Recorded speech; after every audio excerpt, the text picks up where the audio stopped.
lies, yeah, that's what I say. Don't have proof or facts in any way.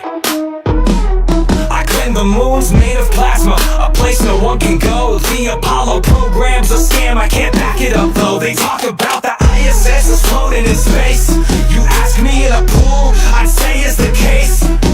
Satelloons in the sky held up by helium balloons. But bro, that's just a lie, cause that's what all bitches do.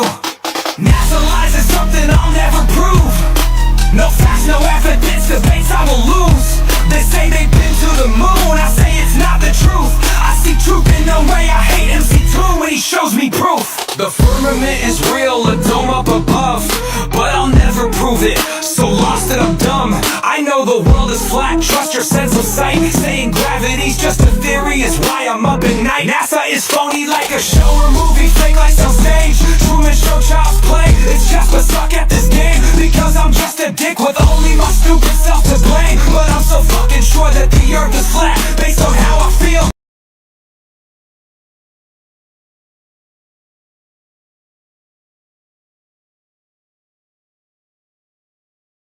Hey everyone, how's it going? Welcome into the stream. Anybody who's come back? Looks like there's a couple people here. How's it going there, Hanzo? Nice to see you again, mate.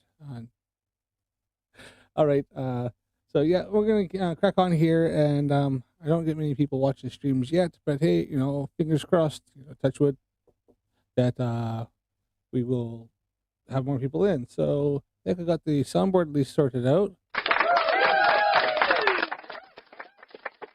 Yeah, you live, you learn, so we're getting there. Every day is a school day, right? All right, so we're going to crack on here. I am going to show you something I noticed a while back, and it has to do with, I was on TikTok, and I come across Nathan Thompson. So anybody who's not aware of Nathan Thompson and some of the things he's known for, then we will bring up, I'll show you a quick,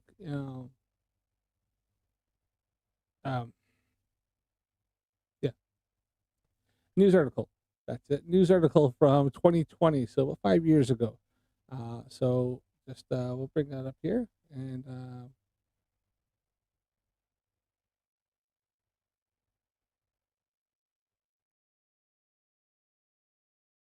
right. So who's not familiar, this is Nathan Thompson here. He is a flat earther. He was on TikTok. Not TikTok. He is on TikTok now. He was on YouTube quite a bit back in the day. He got his YouTube channel banned. He also was on Facebook and had some. Apparently, he said he's one of the largest Facebook groups of flat earthers. And he still kind of does have one. If you look, there is something on there. So he's kind of infamous for doing this. This was back in 2020, and it was but the things.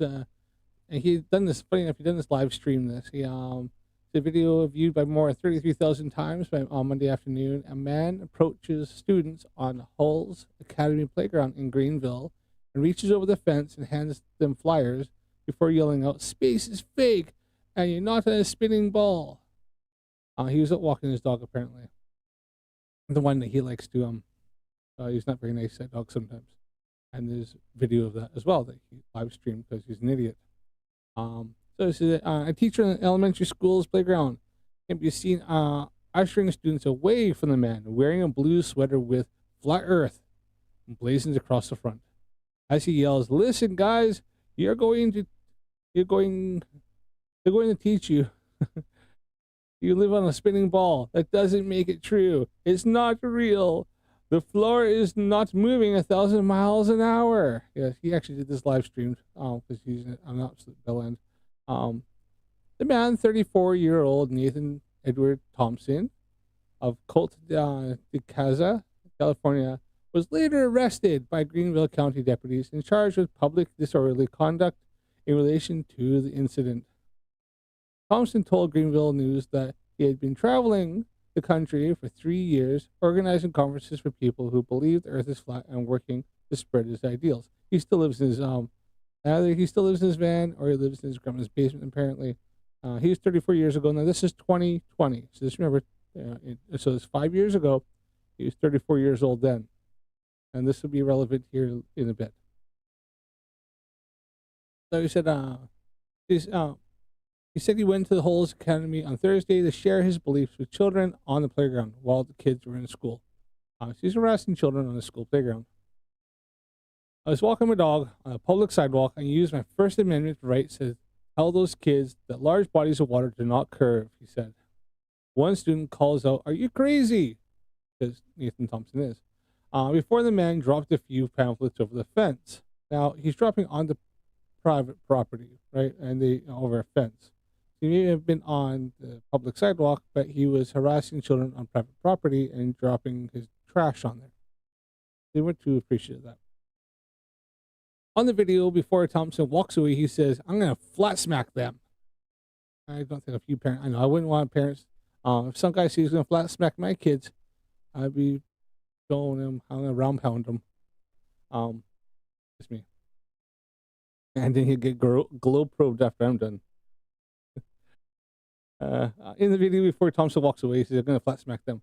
A phrase he says means to challenge the concept of a spherical Earth to people who are not familiar with the flat Earth movement, or flat Earth cult, I like to call it. Before large bodies of water do not curve, research flat Earth, he yells to the children in the video. Remember, he videotaped this whole thing. Thompson says in roughly 8 minutes YouTube clip, he might come back when the school lets out to talk to students getting on the bus. He said on Monday that he never returned to the school. Yeah, because he got arrested. And he also, in the video, he goes and harasses random people in the cars, shouts at women, shouts at people across the street. He's walking along shouting at random people like a freaking absolute loon. Check it out. I can show you. I might show on YouTube in a second. That message went home to the Holes Academy parents Friday. "We're concerned anytime somebody who reaches across the fence, we don't know what they're up to," said Terry Brinkman, a spokesman for the Greenville County School District. No matter what Thompson's intentions were, Brinkman said, it was inappropriate to yell out to children on the playground and reach over the fence. It scares children. It frightens the teachers, Brinkman said. It's not okay. The video shows Thompson continue walking down the road with his dog after he leaves the playground fence. He stops a person driving in a car to hand him a pamphlet before attempting to approach a couple of women who appear to have run away from him because he's a freaking loon. I think they're scared of my dog. They're scared of you, you absolute bellend. You're some freaking weirdo, 34-year-old man running around shouting the earth is flat and trying to hand people some, of your trash. So, yeah, you look like a freaking nutcase. So, goes on here, right?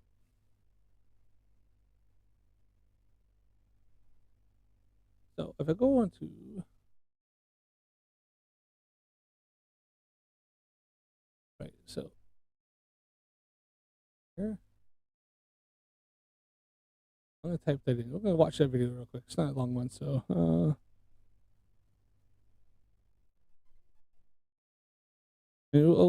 show you where I'm going from here.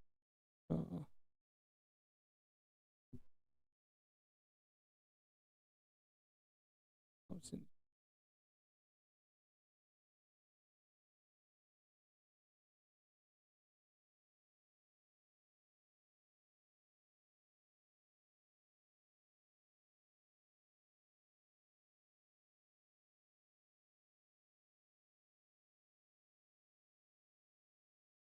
Here's a clip. So I'll show you.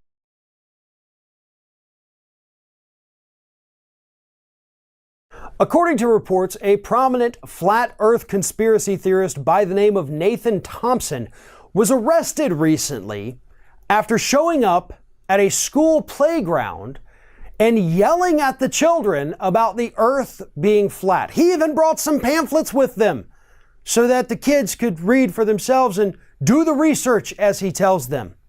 And luckily, Thompson actually videoed the event. So take a look at just a small portion of what Thompson was doing to these poor children on this playground. Yo guys, let me give you a flyer real quick. Here, I love you. Come take a flyer.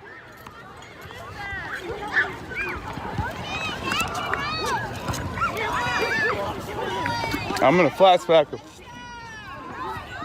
Guys, you don't live on a ball. The earth is flat. I got flyers for you right here. You can check out my YouTube, okay? Some of them picked them up. Hey, give them to the teachers. Hey, you can verify everything on my flyer. Large bodies of water do not curve. Now we're getting flat smack and be him. I freaking flat smack him. Actually be glow probing him. Hey guys, you're not on a ball in space. The earth is flat. Large bodies of water do not curve. Okay? Guys, you're not on a ball. Did you hear the teacher asking to leave? Hey, you can verify everything on my flyer. Large bodies of water do not curve. Hey guys, you're not on a ball in space. The earth is flat. Large bodies of water do not curve. Okay? Large bodies of water do not curve. Research flat earth. Now, So that was just something bit. There's more where he goes on and starts trying to harass people on the street. So you look like an absolute loon, right? So this is Nathan Thompson. He's famous for this one. And a few of the times he got he was also on Beyond the Curve, I think, on the Netflix special. Looked like a loon on there, as well as he got absolutely punked for about 4 days straight by a YouTube channel called Reckless Ben. Check that one out too. Reckless Ben punks a flat earther. They fly him out, and then he looks like an idiot the whole time. It's quite funny. So what I was on about here.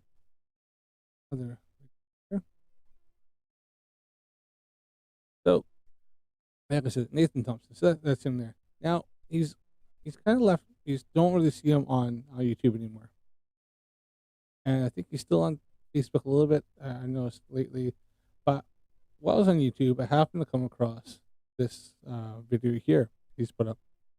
Now, apparently, I've seen something about Nathan Thompson has done something about training or some sort of way back in the day.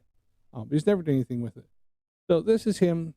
He's put up this post, and on here he's also got on a Flat Earth Facebook site, advertising his training. He's out.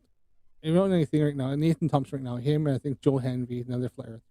They've decided to rent a caravan or a motorhome, and they're traveling around on the continental United States, talking about flat Earth and sleeping on people's couches and stuff like that.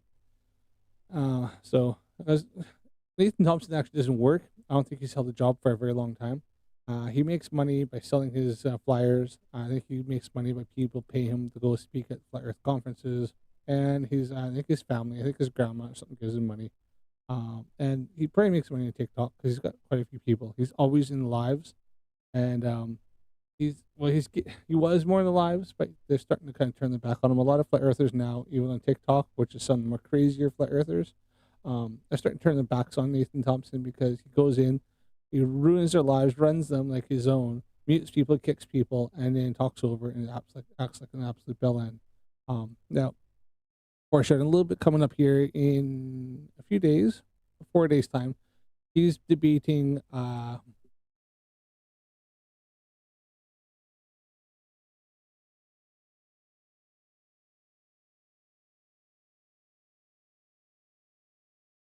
what's his name from the Final Experiment. He's debating the Final Experiment on modern day debates, and he's going up against Will Duffy. That's it. Crap. Could not think of his name. Crap. He's going up against Will Duffy, and they're going to be debating.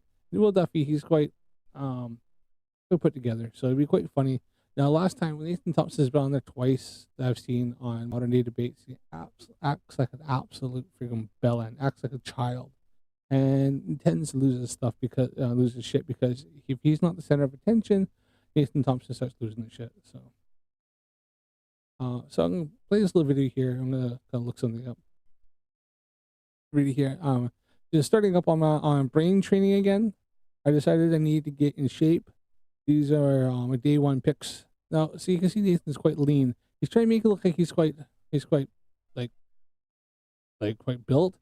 He's not really built. If you look at this, I've been training for several years, and I've done a lot of research. I got a friend of mine that's been weight training, like heavy weight training stuff for since he was 16 years old, and he's in his 40s as well as I am. As well as I've been active for all my life. I played American football for about 4 years, and so I've done martial arts since I was like 8 years old. So now you say he's trying to look like he's buff. He's got his like a certain way.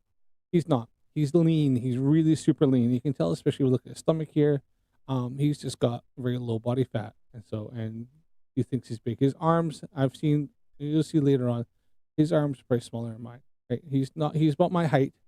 He's about my age. He's 39 years old now, because that was 34 years old when this. So I want to bring up that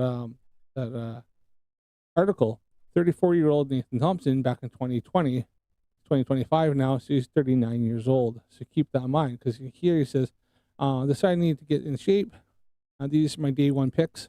My goal is to pack on 20 pounds of dense muscle in the next 90 days. In 3 months, he's going to put on 20 pounds. I can tell you right now, it's impossible. He will not be able to do it. You cannot put on 20 pounds of lean muscle. This is dense muscle. So I just know what he's talking about, because it's actually lean muscle mass in 90 days. And especially over 35 years old, you're not putting on 20. Not even like freaking top bodybuilders are going to put on 20 pounds of muscle in 3 months. Fuck no. No, that's not going to happen. He's talking shit. Especially he says, no gym, no weights, no supplements, ready, go.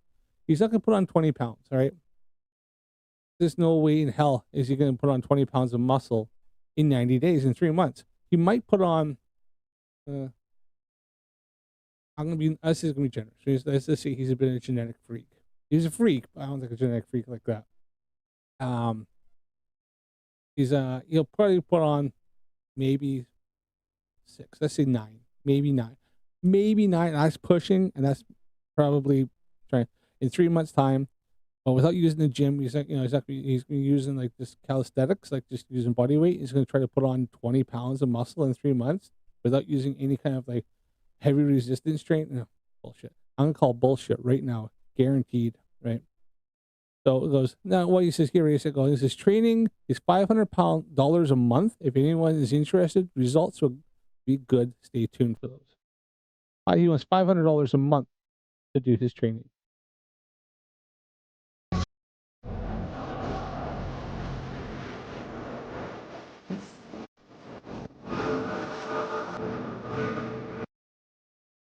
All right.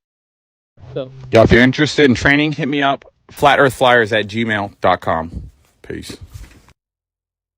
Spartans! What is your profession?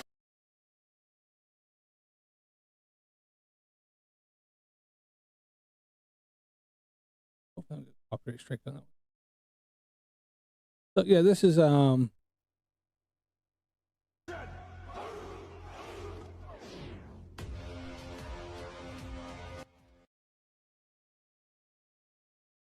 it says to hit him up for training, right? This is before. No, and then this is real after. Get that to go and then pause.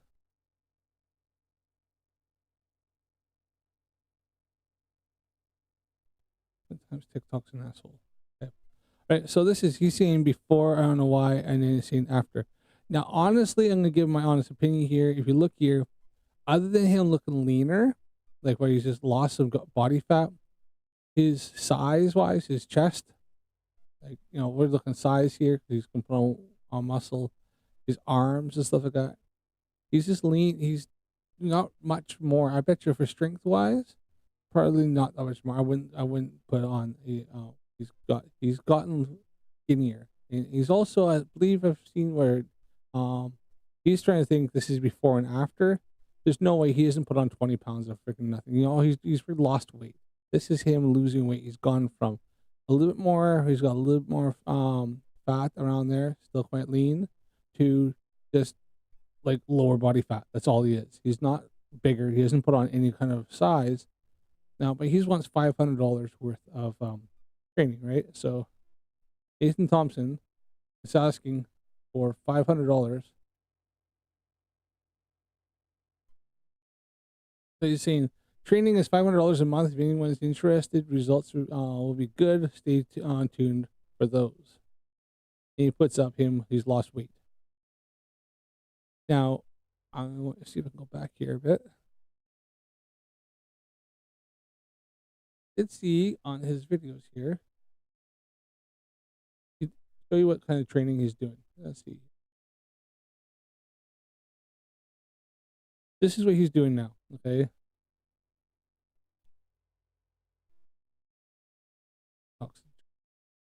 Pause. Okay. So he's doing 1,000 hits with a rubber mallet, the 16 ounces. So only this time, like this, a regular rubber mallet.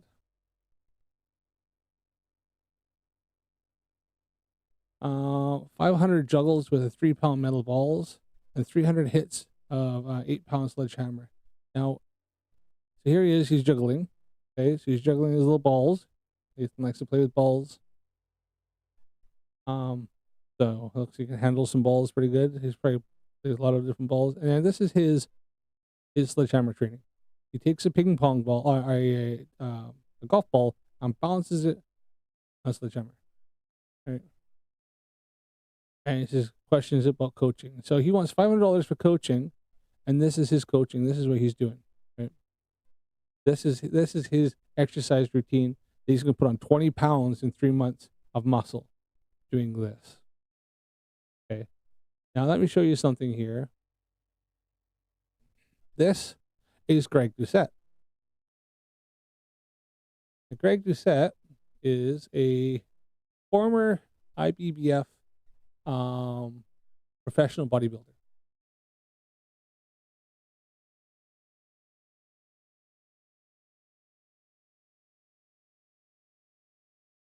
Let me hold on here. So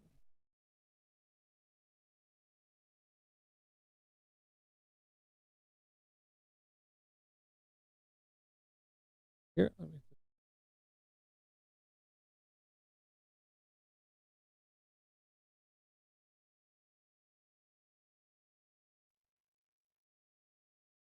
Right, so this is Greg Doucette, and he is a professional former IBBF bodybuilder.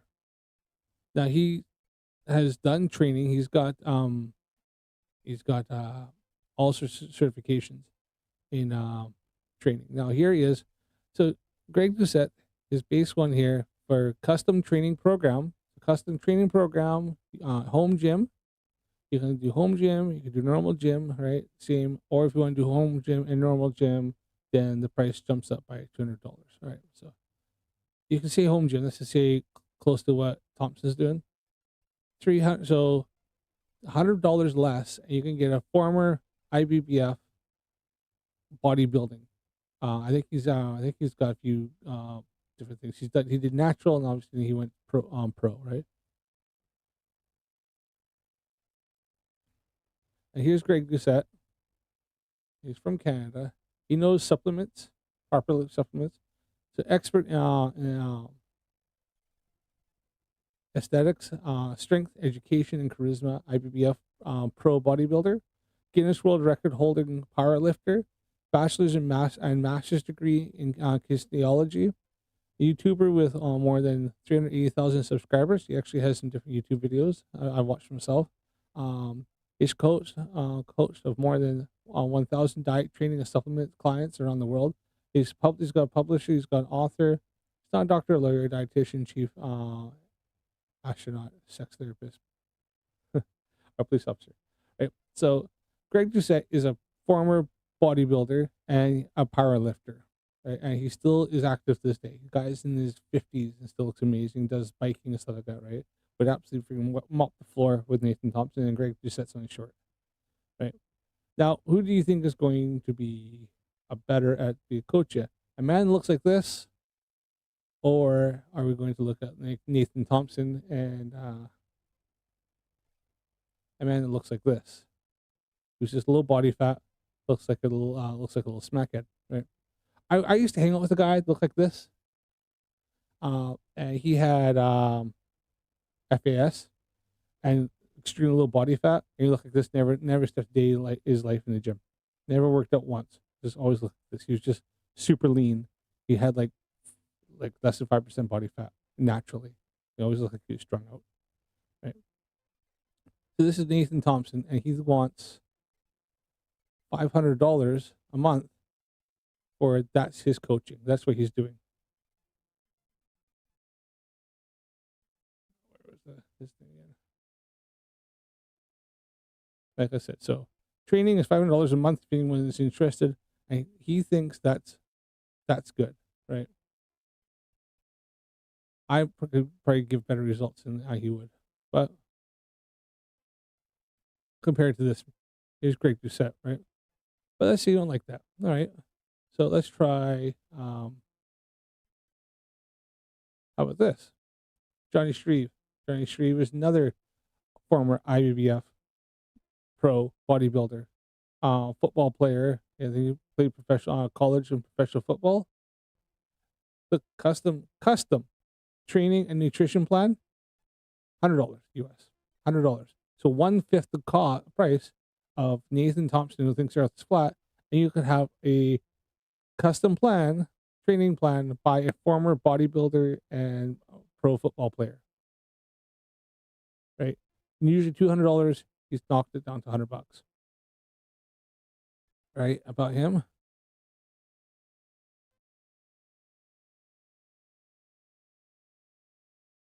So Johnny Shreve is best known for as an IBBF pro and ISSA elite strength and conditioning, personal training nutrition coach, but he's also a musician, father, and ex-college football player, proud Canadian strength and conditioning coach, and self-proclaimed comedian. Now, he's kind of funny. He's got a YouTube channel as well. He's got loads of stuff, loads of good advice on here. He's helps well with even if you send him stuff, like he's got like an Instagram, and if you send in like videos of like you doing your training, he'll actually help critique you. So, and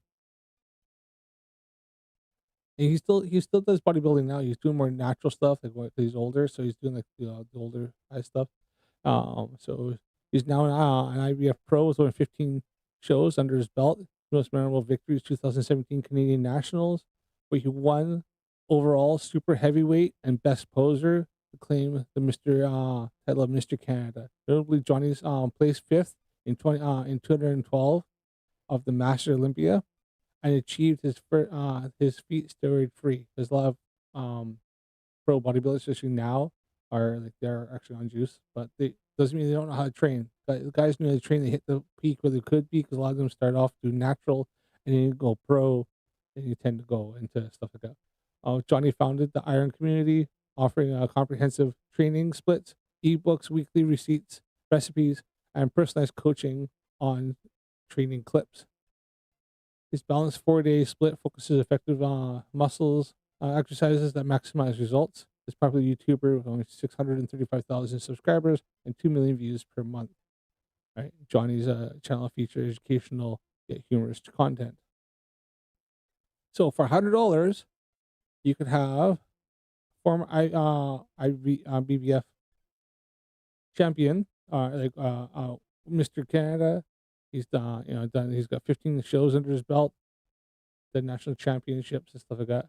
So, would you trust somebody like this who actually knows what he's talking about, or do you want to have somebody like this who looks like a little skinny smackhead? I know who I'd go for, but let's just say, you know what, $100, $500, that's too much, right? Here's one. Ryan Humston. Ryan Humston is another $20. $20, and you get access to the program you like. So you can go Backed by Science, hypertrophy program, full gym 2.0, or push pull on PPL, which is push pull legs program, $20. All $20, have access all you want, right? Ryan Humston himself is another former bodybuilder and powerlifter. He actually bases all his stuff on like research, like proper research. Like he goes through all the different papers and stuff like that.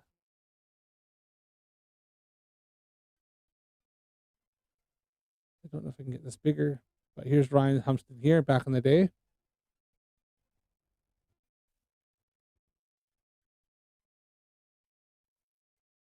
Here's I'm just gonna take his YouTube channel. Oh, here is his Instagram.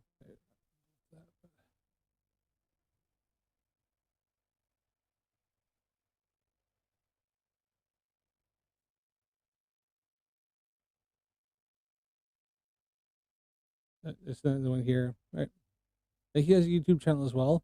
There's a lot of videos and stuff like that.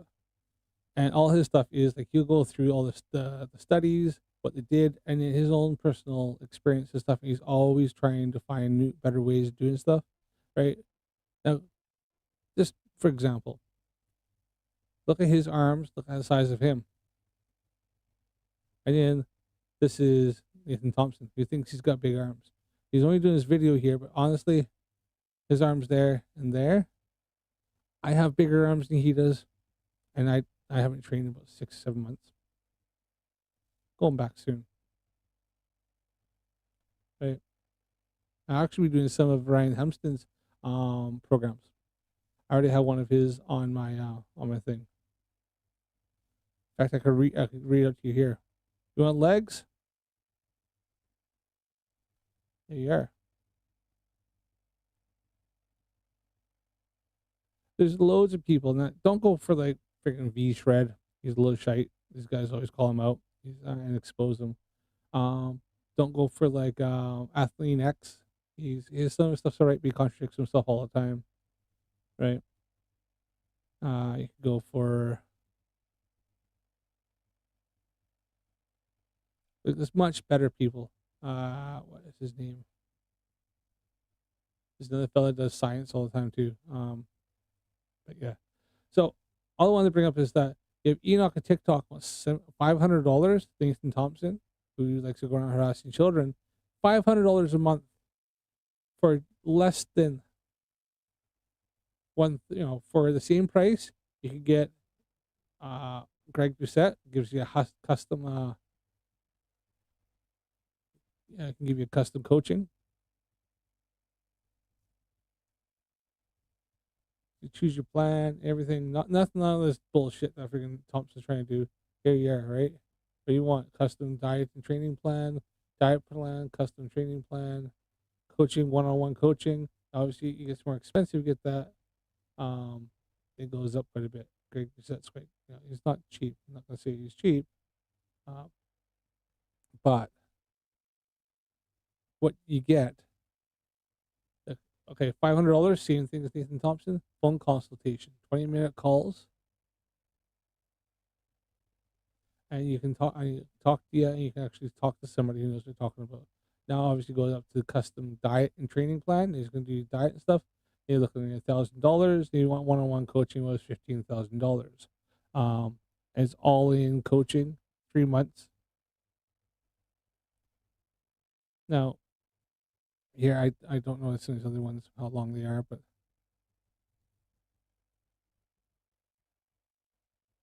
let's just see what his phone consultation one is.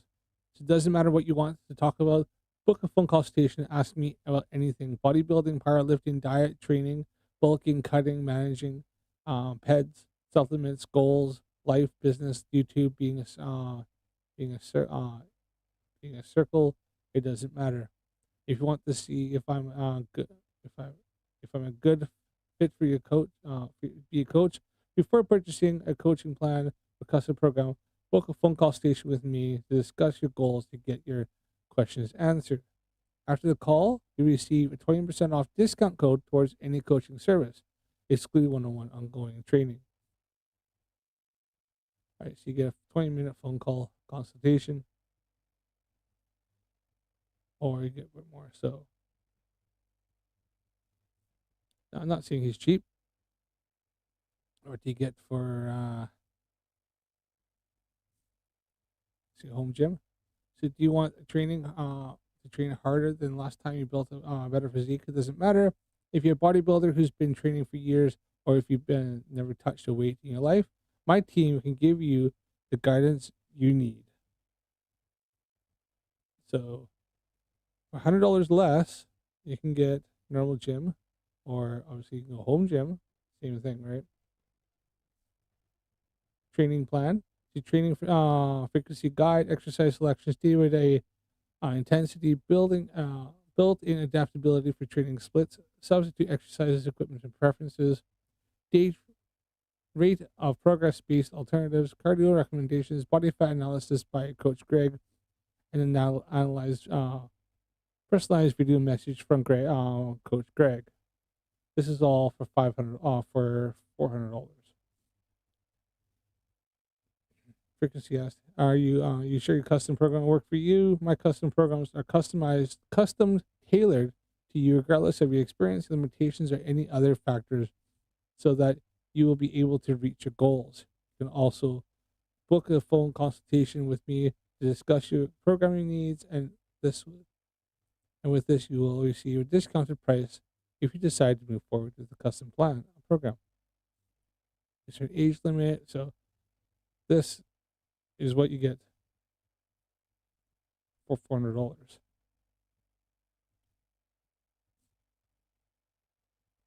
Now go to Johnny Sharif, who's $100 right now. Online coaching.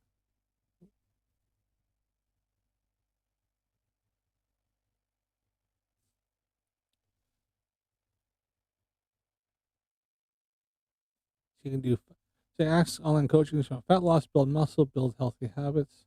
Let's see, you want to build muscle, male. So you even customize it to like your age. I'm not 45, but you know.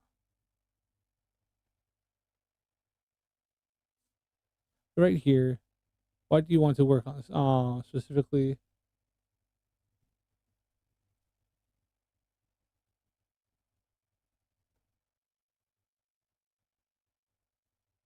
So here he's actually asking a lot more better stuff, right?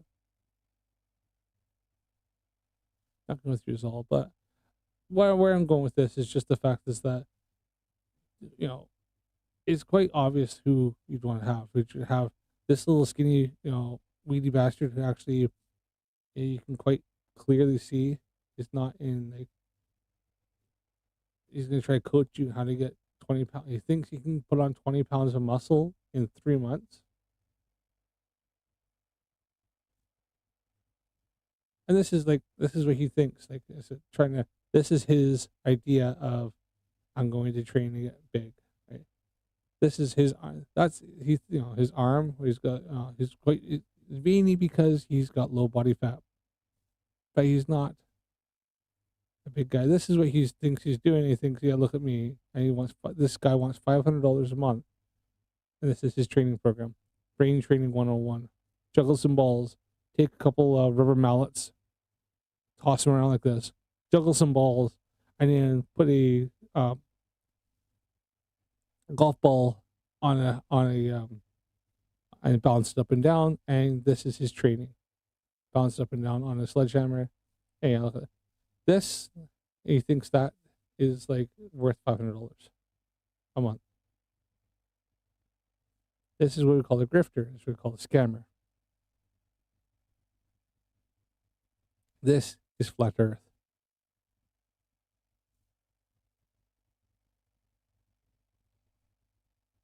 Or do something like $20 and we can do Brian Humstead's Back by Science Hypertrophy course. Right. If you'll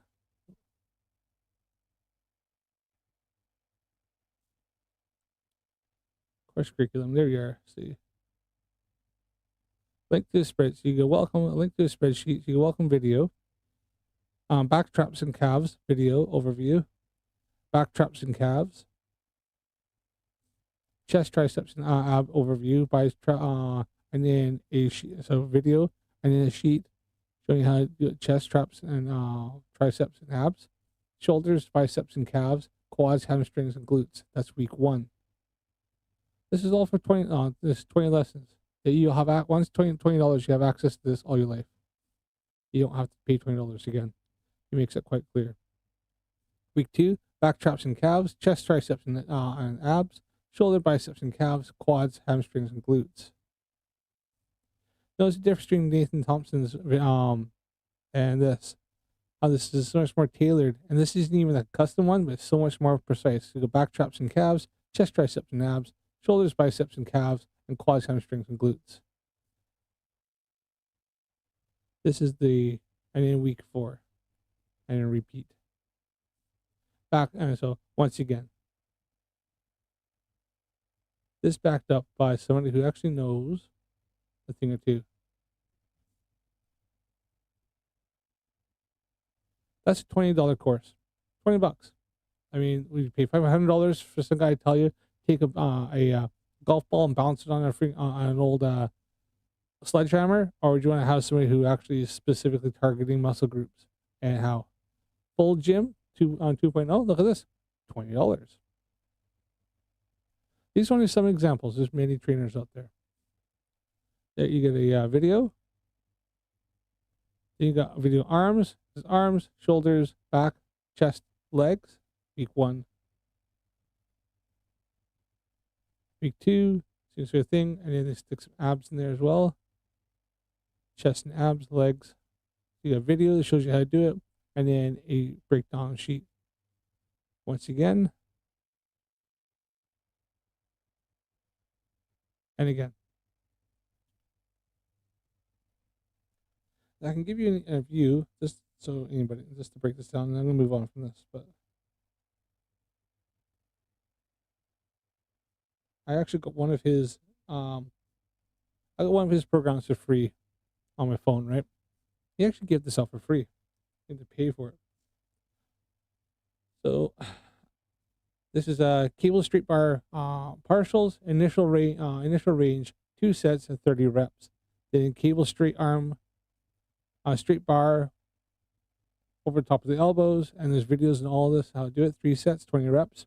Cable straight bar French press, don't lock out, 3 sets, 20 reps.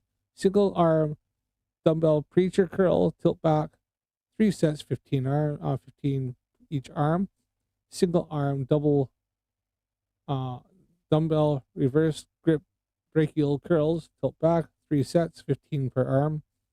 Incline cable and extensions, elbow high, 2 sets, 20 reps. Incline cable extensions, elbow mid, 2 sets, 20 reps. Incline cable extensions, elbows back, 2 sets, 20 reps. Incline cable push downs, pre-exhaust, superset, incline cable extension, elbows high, 2 sets, 20 reps, plus failure. Supination, cable curl, elbows tucked, 4 sets, 15 reps. Reverse grip, cable curls, 3 sets, 15 reps. Close grip Smith, 2 sets, 30 reps. And concentration curls, 4 sets at 10, 10, 8, and 8. So that's one thing he put out for free, a program, and obviously you go, start at what weight you can do, and then go from there. And that was a free program given out by Ryan Humstead. Was Nathan Thompson? Was his again? Oh, let's just see here. 1,000 hits of the rubber mallets, a 16-ounce rubber mallet, so like boxing gloves with rubber mallets. I don't know why he's hitting. Oh, he's hitting a ball, like the golf ball. Then 500 juggles with 3-pound metal balls. But what if you can't juggle? Then 300 hits of 8-pound sledgehammer. What is he calling hits? He's talking hit. And his sledgehammer one, this is balls. Sledgehammer is a golf ball. This isn't going to build any muscle. If anything else, you're going to probably do burn some fat, maybe a little bit. But like you're not getting range of motion. Look at this. He's just doing this. He's doing this, and then he's doing this. That's. You want to build muscle. You honestly want to build muscle. You want full range of motion. You want to come all the way down, and curl all the way up, and you want to flex that muscle. Have it all the way in hard, come all the way down, just before lockout. So you don't want to have it hanging, come down. So you keep tension on, and bring it all the way back up. Full range of motion. You want that muscle going all the way out and coming. You want to tear that muscle. You want that muscle to have little micro tears in it, all the way down. You want to exhaust it. I kid you not. If I lost weight, if I cut, I can tell you right now, I would look better than him. I haven't been in the gym in, like I said, 6-7 months. But if I went on like a freaking harsh cut, because I got Christmas time was yummy. I know I look better. I look better than him. I already can tell you right now. My arms are bigger than his. I got my chest It's probably bigger than his. I know my back is bigger than his. Guarantee. I can tell you right now. Even my wife is even seeing, even with me wearing a hood like this. If I can do lat flares, and my lats are bigger than his and a lot thicker. I can tell you right now. I haven't been training. I took some time off. Some family stuff got in the way. Mental health stuff with the family and everything else got in the way. And I can tell you right now, if I cut hard and got down to even close to his body mass, like or fat, I would I'm already bigger than he is. So, and I'm 43 years old. I'm 4 years older than Nathan Thompson. So yeah, that's about it. So this is just don't fall for this bullshit. Anybody like that, if you're on TikTok, and I got especially $500 a month. $500 a month. That's fucking ridiculous. I mean, who's gonna pay that for that kind of program? That's his idea of a program, and he's gonna spend $500. It's $500 a month for that bullshit. That's just terrible. Like I said, if you want to do a program and you're not sure,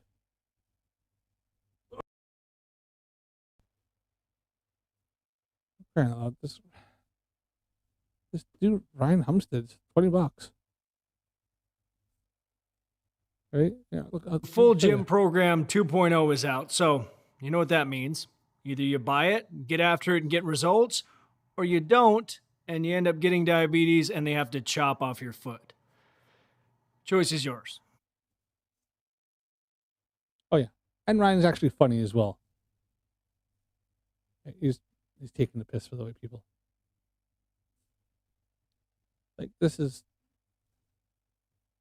I shouldn't have to sell you on a $20 program, but just in case this thing has changed the way I train, I'm excited to share. Look at his traps compared to Nathan's. Right there. Right. It with you. I don't know if excited is the right word. I'm not excited. Okay, I'm kind of excited. Here's the deal. It's a 4-day split. I also have a 30-minute version for those of you who have an adult life and can't masturbate 4 times a day. And that's it. Buy the fucking program. $20. I mean, if you spent $20 and the program didn't quite work for you, you're out what? A McDonald's meal? Big deal, right? $500 for juggle some balls? What the fuck's that? If you made it this far, then you already know this is going to be hell. And I'm not going to try to sell you on it because it's only $20. If you can't afford $20, don't stress. You're only one handy away. So what this is a PPO program I designed for advanced lifters, but even if you're a beginner, you can kick your ass with it as well. If you're a little more advanced or just looking to hurt yourself, then you do it the way I have it set up, which is a 3-day on, 1-day off split you do for 30 days. If you're a beginner or just short on time, you'll do the typical Monday, Wednesday, Friday split, but believe me, it's still going to be hell. And just like the previous programs, there's a video that goes along with each workout, so there really is no excuse. What else do you want me to say? Get off your ass and get growing. So there you go. All right. So that's this. I just wanted to address that because I seen that last time I was on Nathan Thompson's Freedom PS TikTok, and I noticed and I thought that's just. I just had to address. I had to bring that up. It's just a load of shite.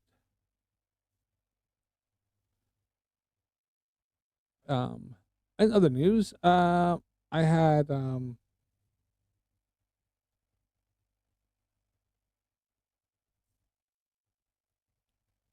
So in other news, I actually had Steve actually get a hold of me after my last video. I put up a clip of my last live, and he actually contacted me. Funny enough, and he said he's going to be going live with Craig from FTFE, and he's going to be paying that money out. He's assured that. After I know he took his videos down,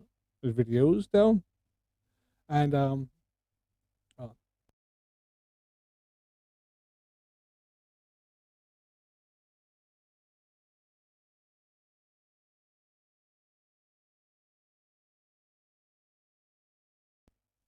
but yeah, he's if he actually got a hold of me and said that he will be taking that down. So, yeah, kind of cool. So, and well, so we'll look for that. So I think they're going to be doing it live.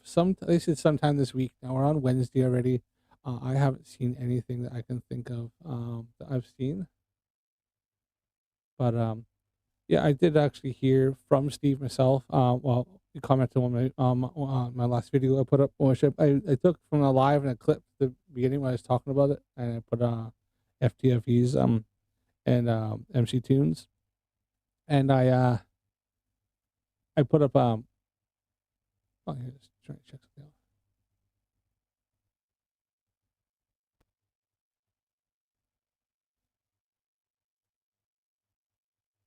Sorry about that. I'm just checking something. All right. So yeah, I put that and I put the end part where I kind of laughed at the fact he took the videos down, and he actually commented. So, kind of cool. Obviously got his attention, didn't I? Now,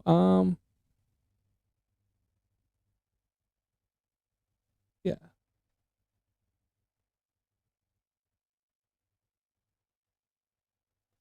So let's go look something up here.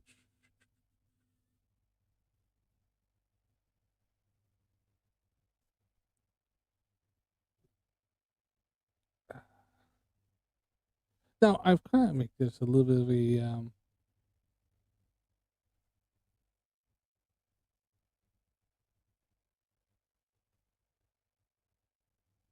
Mikey Smith.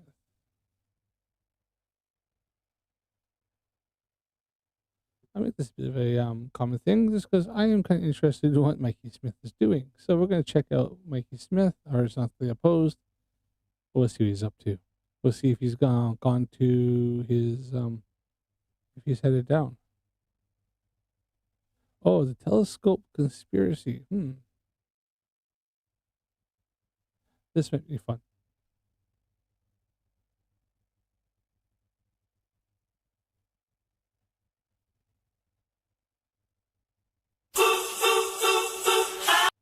Hold on, let me just put this on the screen here.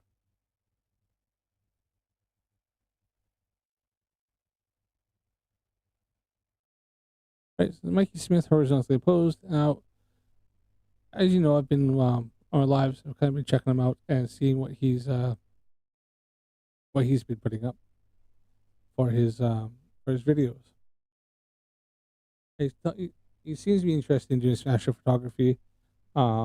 As if I put up a video recently of some older footage that I had done with my some of my kit stuff, and hopefully I'll be doing something here soon if we can actually get some bloody clear nights. But yeah, I got some more I'm gonna put up here in a bit of coming up. I got some old videos I put up, some of my older stuff where I had was still learning some of the finer points and fundamentals, as well as some of my older stuff even before I got my before I got the 130 millimeter Astro Master 130. I bought off eBay for like 50 pounds. Came with the EQ mount and tripod and everything, so it was a good deal for 50 pounds.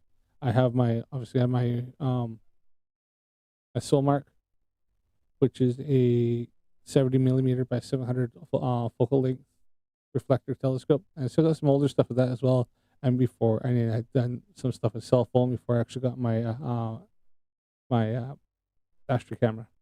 We're gonna check out Mikey Smith here, and this is a telescope conspiracy because he doesn't like telescopes because they disprove everything he says. But really, what he's using is like a pair of cheap binoculars, and most newer, even half decent cheap telescopes will disprove everything he says, especially if you have half decent camera as well.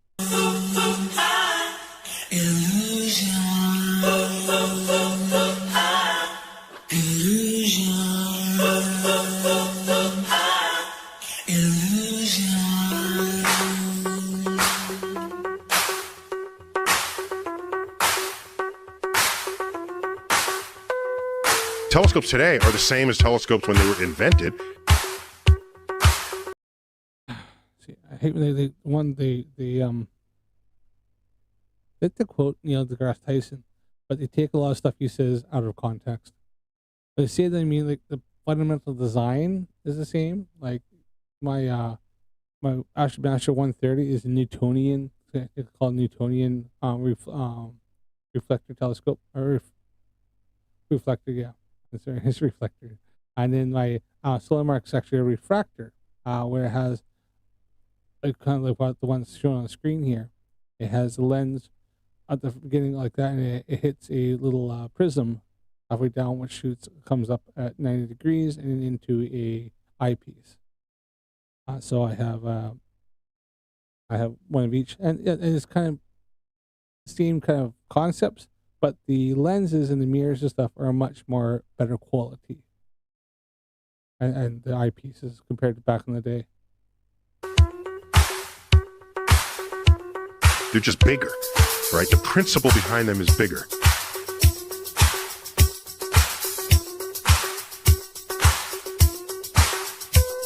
The shapes of the stars are the same in all telescopes.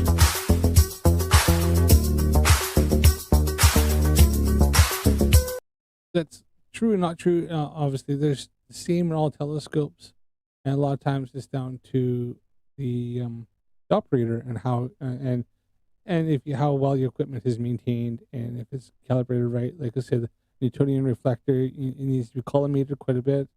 A refractor like the solar mark is as long as everything's kind of kept clean and tidy and stuff, it doesn't need as much maintenance, but you do get a lot more aberrations, stuff like that, and different things for of light, as well as like a reflector is you can get much bigger and get bigger aperture and get a lot more better detail for a lot cheaper. A lot of the refractors, the big refractors, go up really fast, get really expensive really quick, and it's because you usually get much better lenses, and it costs a lot more money to make a big lens compared to making a big mirror.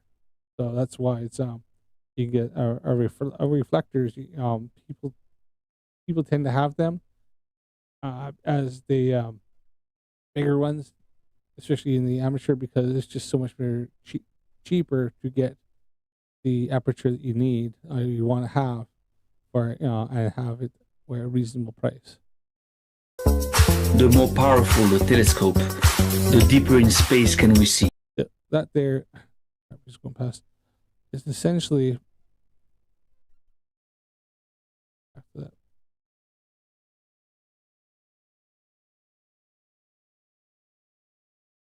Shapes of the stars are the same in all telescopes. So you also have so you're gonna have I think these are the grade telescope. Because you have reflectors, and you have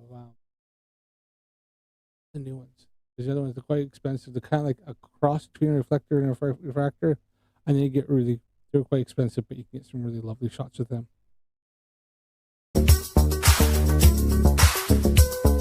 The more powerful the telescope. So that there is essentially is just a big reflector telescope. It's like I take the one I have and just obviously times it by 1,000, but you can do this and get excellent results, and probably is much more cheaper to have manufactured, and you still get the same results you want. The deeper in space can we see. At least that's what they say. The astronomy telescope was invented by those who invented the globe. Not true. It is the Catholic Church who invented the globe, and Helios. Not true. The Romans back in 500 BC, so well before the Catholic Church, knew the Earth was a globe. You had Aristotle, Eratosthenes. They all knew it was a globe well before then. So he's talking. That's a lie. Geocentrism, about 600 years ago. Yeah, geocentrism became more mainstream when they became proven facts, and because first the Catholic Church went against it and seen it as heresy, and then when Copernicus finally was able to substantiate it with proven facts, and the church couldn't deny it any longer, and eventually had to adopt it. But at first it was seen as being heresy, and it's people who believed in the heliocentric model, or sometimes burnt at the stake. It was only until when they had no other choice, because there's just way too much evidence, then they had to adopt the heliocentric model and accept the fact that moved on that it wasn't the geocentric model was incorrect. And therefore, the Galileo's trial was just another illusion staged by the Catholic Church. He says that, but there is no evidence of that, because that's bullshit. Like I said, Galileo was seen as a heretic until the evidence proved that he was correct and the church was wrong.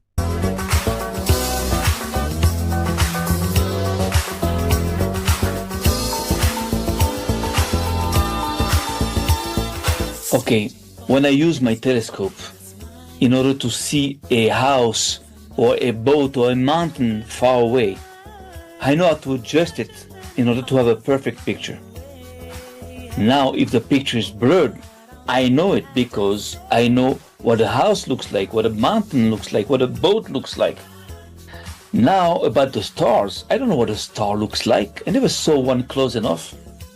So when I use my telescope, Yeah, we do. It's called the sun. The sun is a star. We know what the sun looks like. in order to observe the stars at night, all I can see is like, blurred spots of, light with sparks and whatever. Now, the funny thing is that it seems that all the telescopes in the world give us the same images of stars. All the stars have the same shape, with the telescopes. Yes, because there are because the spherical shape is the most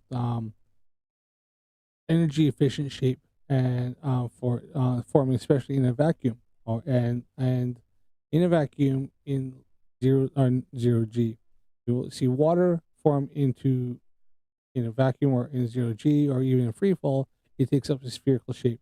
It's the most efficient size. Now, are all stars exactly the same size? No. Are they the same shape? Well, they're all spherical. But sometimes you observe, like, say, a binary star, or either have a dwarf star with a red giant. Then it can sometimes you'll look obscure. Or if we're observing a star from very far away and it's actually a solar system, then we can see it will look like 8 different shapes, just depending on the solar system and how many planets are there.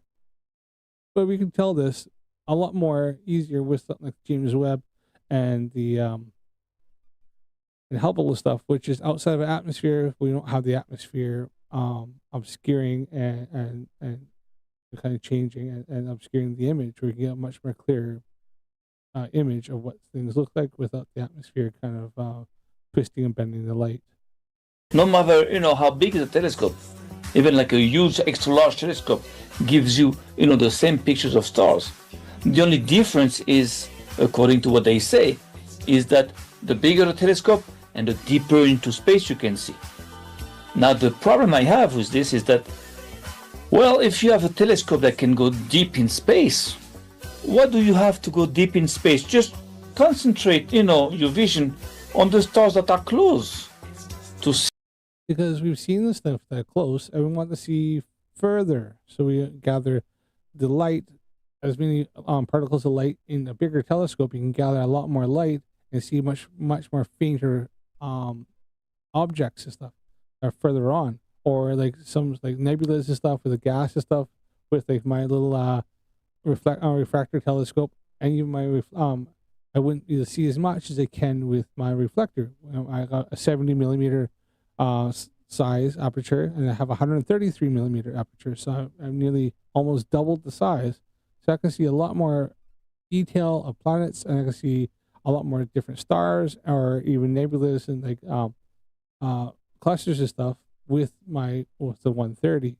And this is, I got videos now, like pictures and stuff, where I have like of the Pleiades star cluster.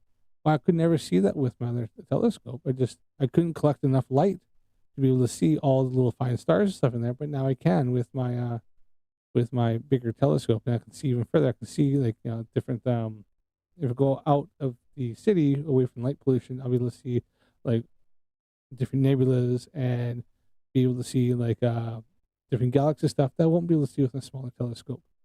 That's why the bigger the telescope, the more light you're collecting, and you can see fainter stars. So things that are further away, a lot more further, where light is a lot more dimmer because it has to travel a lot further, we can see further. We want to see these things further because we get more information and we gather, and we learn more from our solar system, our galaxy, or our universe. See, if you can get like a better image, like a more precise shape of that star, but that doesn't happen. Yes, it does. We can get with a bigger aperture, you can get a lot more better detail. All they show you is like more stars and more stars that have the same shape but that are farther away. So all this brings me to think and think again, and when I understand that the telescopes that we use today are actually the same ones that the ones that were created like 400 years ago. Well, I'm Same design, better technology. starting to realize that since those telescopes were created by I know all of them because we have other kind of types of telescopes which actually are newer design that work better.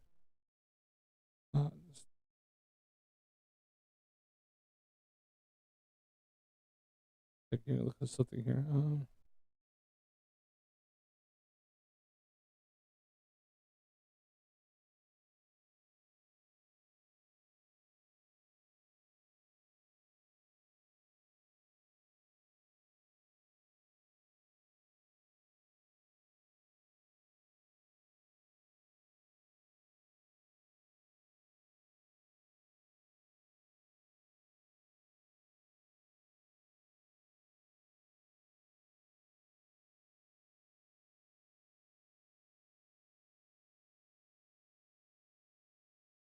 Yeah, that's right. So yeah, so we have actually got refractors, which are like some of the older ones that so even some like the refractors they used back in the day, they're looking straight through. They have like a lens that's built in, and a long one, and a lens. Now we have ones where it has a prism where it reflects up, so better for we can kind of correct some color correction in it, as well as we can get obviously easier to look in from like from the top. We can move the 90-degree around, so stuff like that is. And then so our lens technology is better. With different coatings and stuff you can get on put on lenses. You can have ones that are correct for different aberrations and different phenomenon that we normally would see that we don't see. Especially that's what I said with the more expensive refractor telescope, the really expensive high end ones. The lenses you're paying for the lens. You're paying for the specialty lenses that are in them that will give you a much more sharper, better image, and you can see further. the very people that also engineered the globe lie. So I'm saying to myself, is it possible that these people would have put so much effort and time and money into engineering such a lie, and at the same time, engineer an instrument to observe, the stars the way they are, and also maybe the dome, of course. So it doesn't make sense for me that they would have done that, and they would have allowed us to, debunk, their lie. So what I believe All right, sorry, just looking up something real quick here. So telescopes, the inventors, this is while there's evidence that the principles of telescopes were known in the late 16th century. The first telescopes were created in the Netherlands in 1608. Spectacular makers Hans Lippershey and Zacharias Janssen, sorry, I'm massacring his names, and Jacob Matus independently created telescopes. Right? 1600s. Now, I will show you something real quick here, something that I'm going to debunk him right here, right now.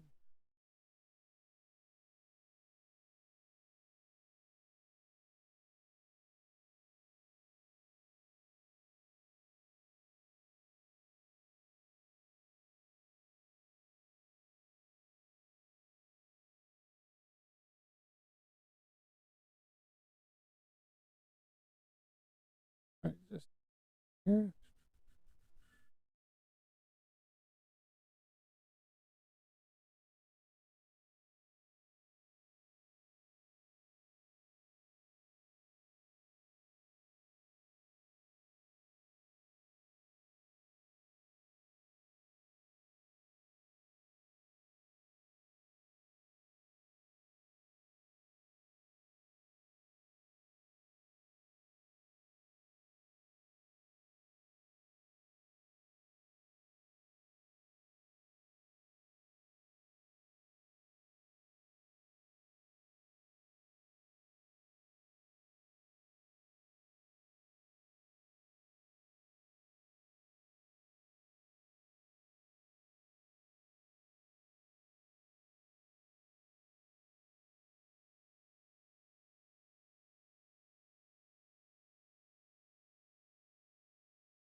Right. So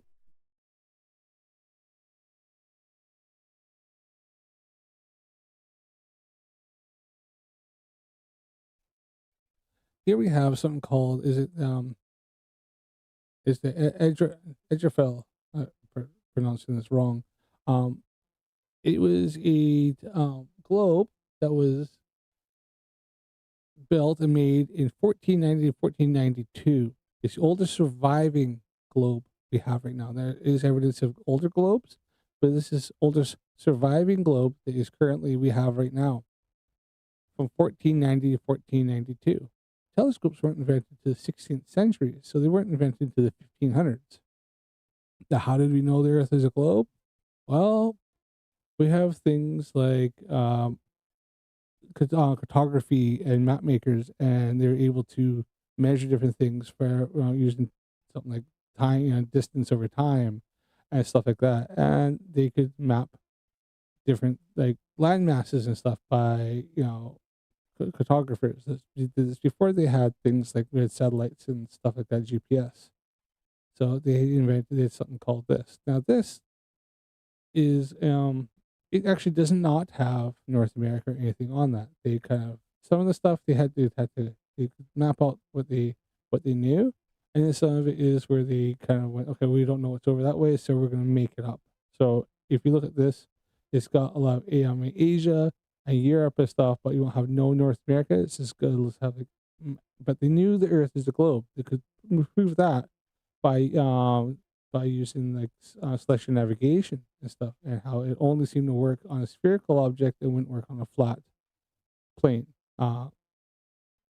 Celestial navigation only works on the globe. It fails every time we try to use it on anything that's flat. And they could so this is the inventor of the globe was the ones who made the telescope. The telescopes weren't made until the 16th century, but they knew the Earth was a globe in the 15th century. Interesting. So what he's saying is a little shit, and I've just disproved him by simply looking up two facts. Now, the oldest first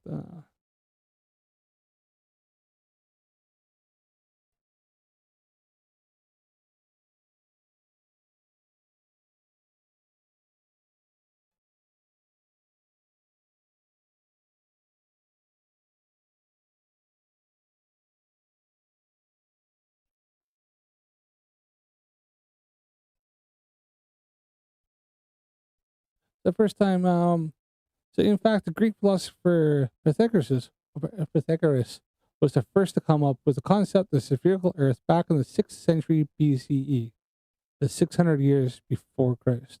600 years. Pythagoras' idea was based on his observations of the moon during a lunar eclipse, because the only thing you're going to have, they knew the moon was a sphere, and the only way you can have a curved surface on a sphere is by another sphere.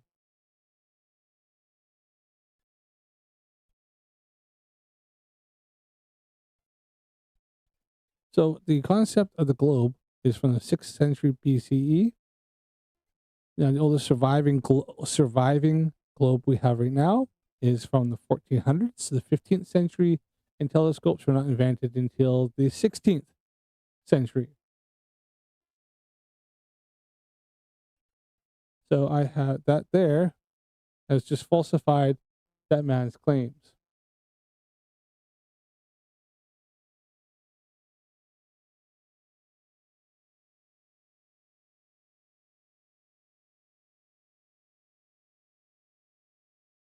Might make sense is that these people, when they engineered, they were in the middle of engineering that lie of the globe.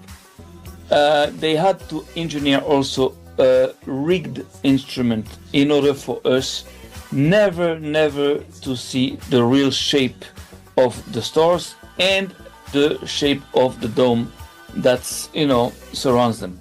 Okay, so now what do we know about the stars? A rigged instrument, but I mean, a telescope is either a series of lenses, and what you're looking at, you know what you're looking at because it's all it is.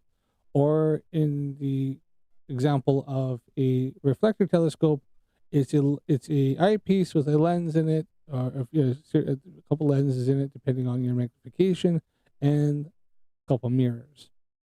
So unless you see mirrors tell lies, and that whatever you see in the mirror isn't true, then that's all it is. My Newtonian reflector telescope is just two mirrors, a large mirror at the bottom, which that's concave to focus all the light comes down straight down in. It reflects, comes up, hits my secondary mirror, which is on a 45-degree angle. As all focuses comes up to that, it reflects off and goes up the tube and into my eye. And if I have a camera there, it's just an astro camera with a sensor on it that picks up the light, like any other sensor, any other digital camera. So that's, I don't know how it's something that Mikey Smith's got a binoculars. His binoculars is just two telescopes that you put up to your eye that are strapped together. Essentially, they're small compared to my 700 millimeter. His is only small, and even he's got big ones like that. But my telescope's like a lot longer, and it's got a much bigger lens on it. It collects a lot more light than his binoculars do, and obviously I have a much better camera, which can focus a lot better, and I can fine tune my focus. So how is these instruments making something look like something else? All they're doing is just taking in the light, and whatever that light, how its shape is what it is. First, I know, I understand. Globe of vision. That's right. This is a new flat Earth thing.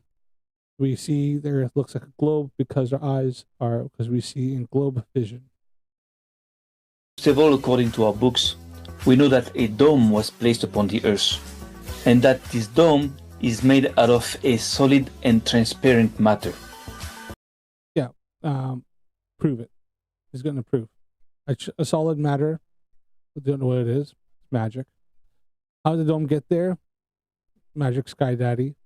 How did prove it's there? How do you know?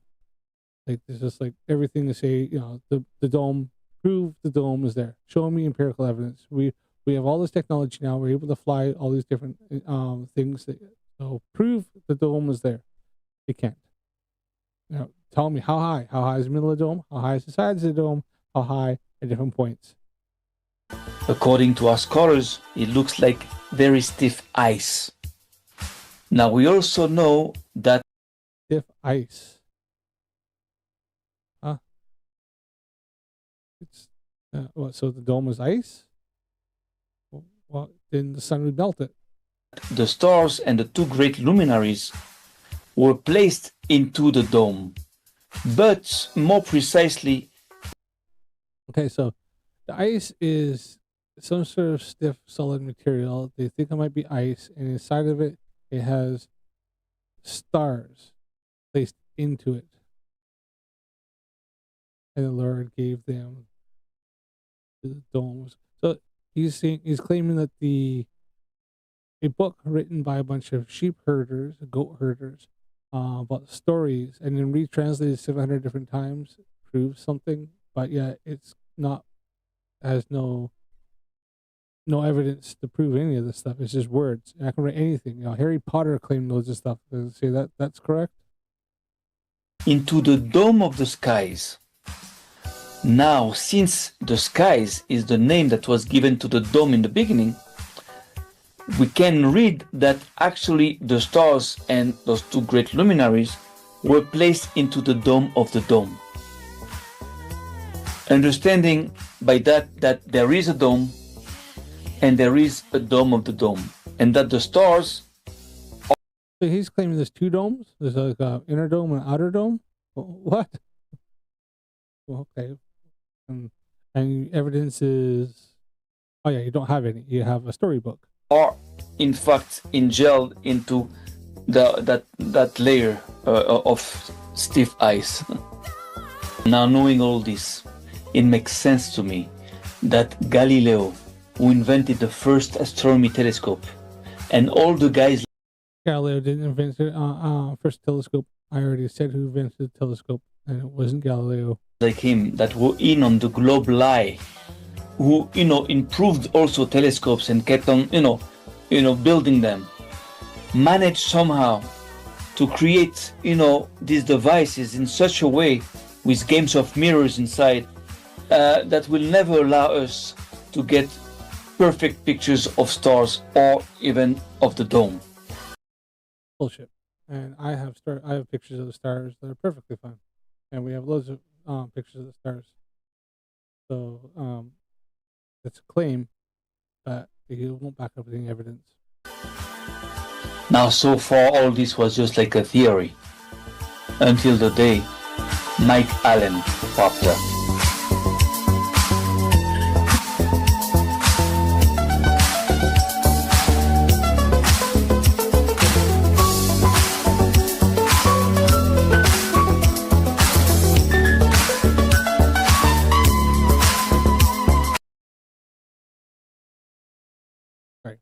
How the hell is that? Sorry, that's everything he just said about being completely out of focus and stuff. That's 100% out of focus.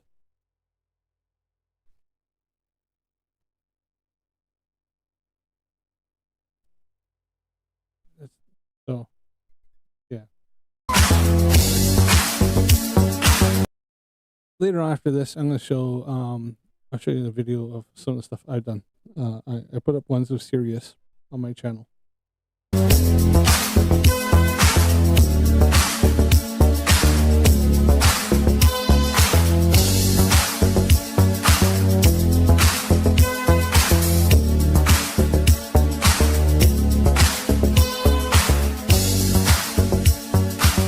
So it started in 2023. That's what you're saying?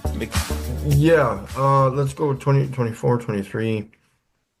Yeah, maybe even 2020. No, yeah, about there. Yeah. And it was two and a half years ago, but I just can't remember it was in the summer. Wouldn't have not been this summer, the last summer, the summer before that. So okay, so summer 23. So it was in Canada, right? Because you live in Canada. You betcha. After that, I was just amazed. So I was thinking about that for a while, a few months, 6 months. And I'm like, how do I do this? So I was thinking like, okay, well, I've already tried my camera, the P1000, that wasn't working for me. So I went through all the processes of borrowing someone's hunting scope to see in the distance, to see deer far in the distance in the trees. But hunting scopes, like going from P1000, which has 100, 125 zoom, or whatever heck it is, to a hunting scope. A hunting scope's not going to have that kind of zoom.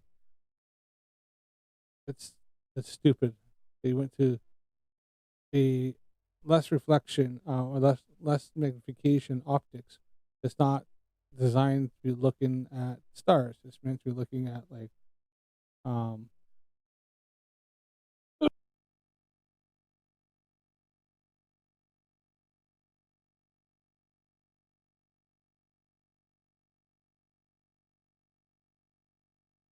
sorry about that. He used a hunting scope, which is designed for something that should be looking at like a target, in daylight from the P1000, which is not even the greatest camera for nighttime shots, anyways, since it's just too small. But I'm definitely not good for astrophotography. So you went downgraded because you thought you'd be better. This shows how stupid Mikey Smith really is, which is why I have him on here because it's funny to laugh at him. That wasn't working for me at the time because it was just a single eyepiece. And so I was like, well, let's try a monoscope, see what happens with that. Just a little tiny monoscope. So a rangefinder. Okay. It had good magnification and it worked, but it was just too flimsy. It wouldn't work on a big tripod. And So when you say it didn't work for you, that means that, the pictures that you were taking with the, P1000 were like, blurred, like it wasn't like, Yeah, it seemed to me that they weren't natural. There was some kind of distortion happening. Yeah. I was I was assuming it was probably the moisture in the air, or there was something wrong with the camera itself. Yeah, I wanted to try to do something more natural, so I went to binoculars, more natural viewing. How could I do this? I don't want a telescope. I don't want What are you calling natural? Like, because the binoculars for you is like more natural. Actually, it looks more natural because just, look inside it and that's it. Telescopes are like have all kinds of games of mirrors inside and everything. But I don't know what's the difference really between binoculars and telescopes. Yeah, well, the telescopes. Binoculars are just like, it's instead of having to switch out your eyepiece, use like an eyepiece with like usually it's like one lens. Let's see, cheap binoculars can be like one lens in the front, one.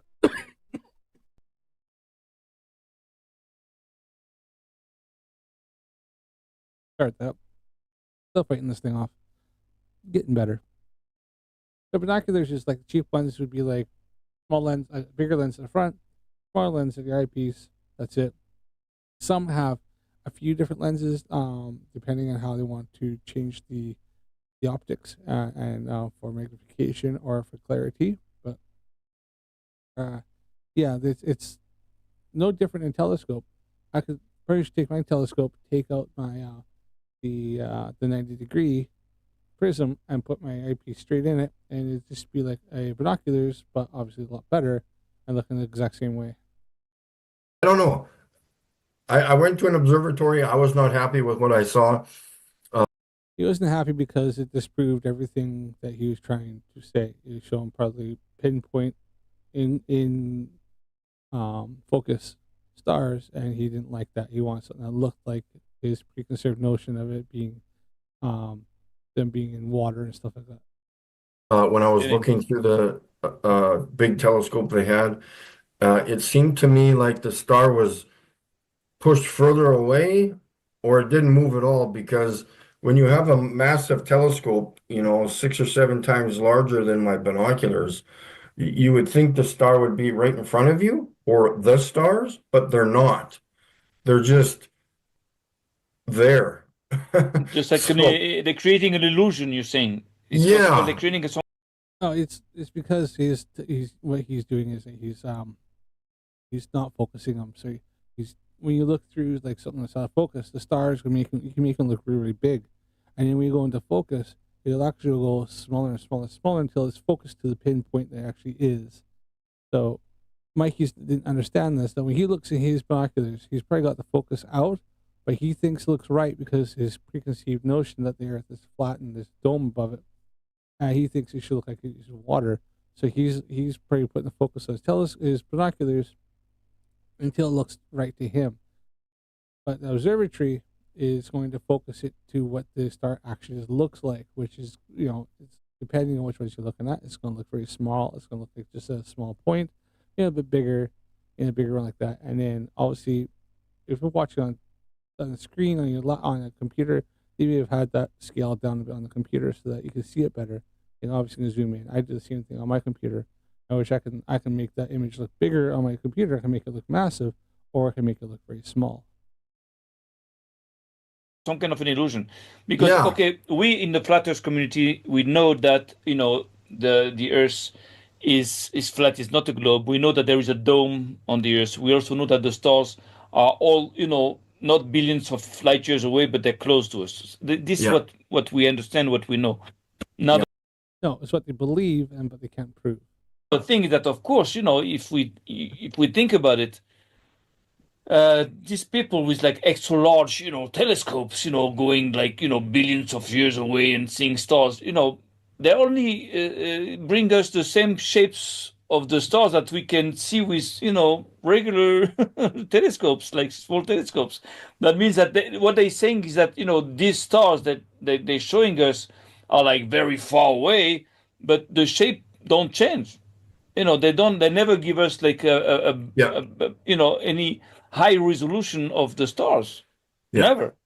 So Yeah. No, never. that's kind of weird. So of course, since we know that there is no depth in space, according to what we understand, so of course there might be some kind of a trickery here, some kind of a game that they want us to believe that the space is deep, but it's not.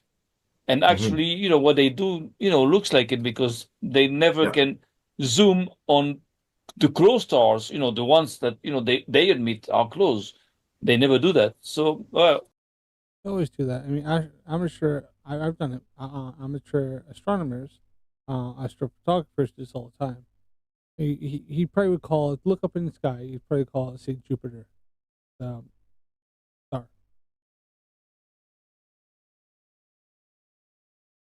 Yeah, I can zoom right in on that, and I can show you it's a planet. Same thing with Venus. I can see anything with Saturn. Same thing with Mars.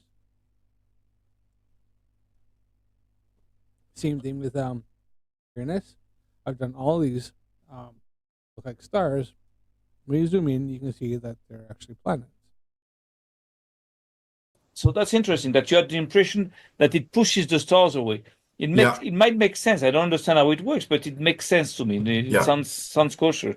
Yeah. And in relation to that, it pushes all of the stars away at the same time because the wall behind me is further behind me. All of the stars are right here, all in the same level, like as if you're looking at your popcorn ceiling in your house. There's no depth. There's not a star here. There's not a star. These guys obviously don't understand like aperture and focal length, do they? 10,000 miles away, further beyond that one. They're all like pinpricks in the sky, poo, poo, poo, poo, poo, poo, poo, all right beside each other. They could be inches or just a few feet from each other, or maybe I would not even guess that they're a mile apart from each other. That's Yeah, but they're claiming. Okay, I think I had flat earthers claim that like the sun and moon was like 3,000 miles above us. So if that's the case, and then the stars are further beyond that, because you see the moon and the sun, you don't see the sun going further than stars. But you see the moon, the stars go behind it, so they're further away. So how is it that we could see stuff that's only inches or feet or less than a mile apart, but yet they claim that the moon is 56 miles in diameter and 3,000 miles away from us, and yet it looks like that. That makes absolutely no sense. too far. It's just crazy because I see stars that are sometimes almost on top of each other, side by side. So how far is that when I'm zooming in? When I'm zooming in, they should start spreading out far and far, far away. They should be like hundreds of miles apart from each other, but they're not. They're just They do. I've done this myself. I've looked at like stars that look like there's also one star. I got my pictures of Jupiter. You look at Jupiter, all you see is just Jupiter. But yet when I zoom in with it, my telescope, I can see Jupiter and then like different moons going around it, spread out. And even then, I'm only zoomed in very tight, so I only see just what's kind of within so far of the celestial body.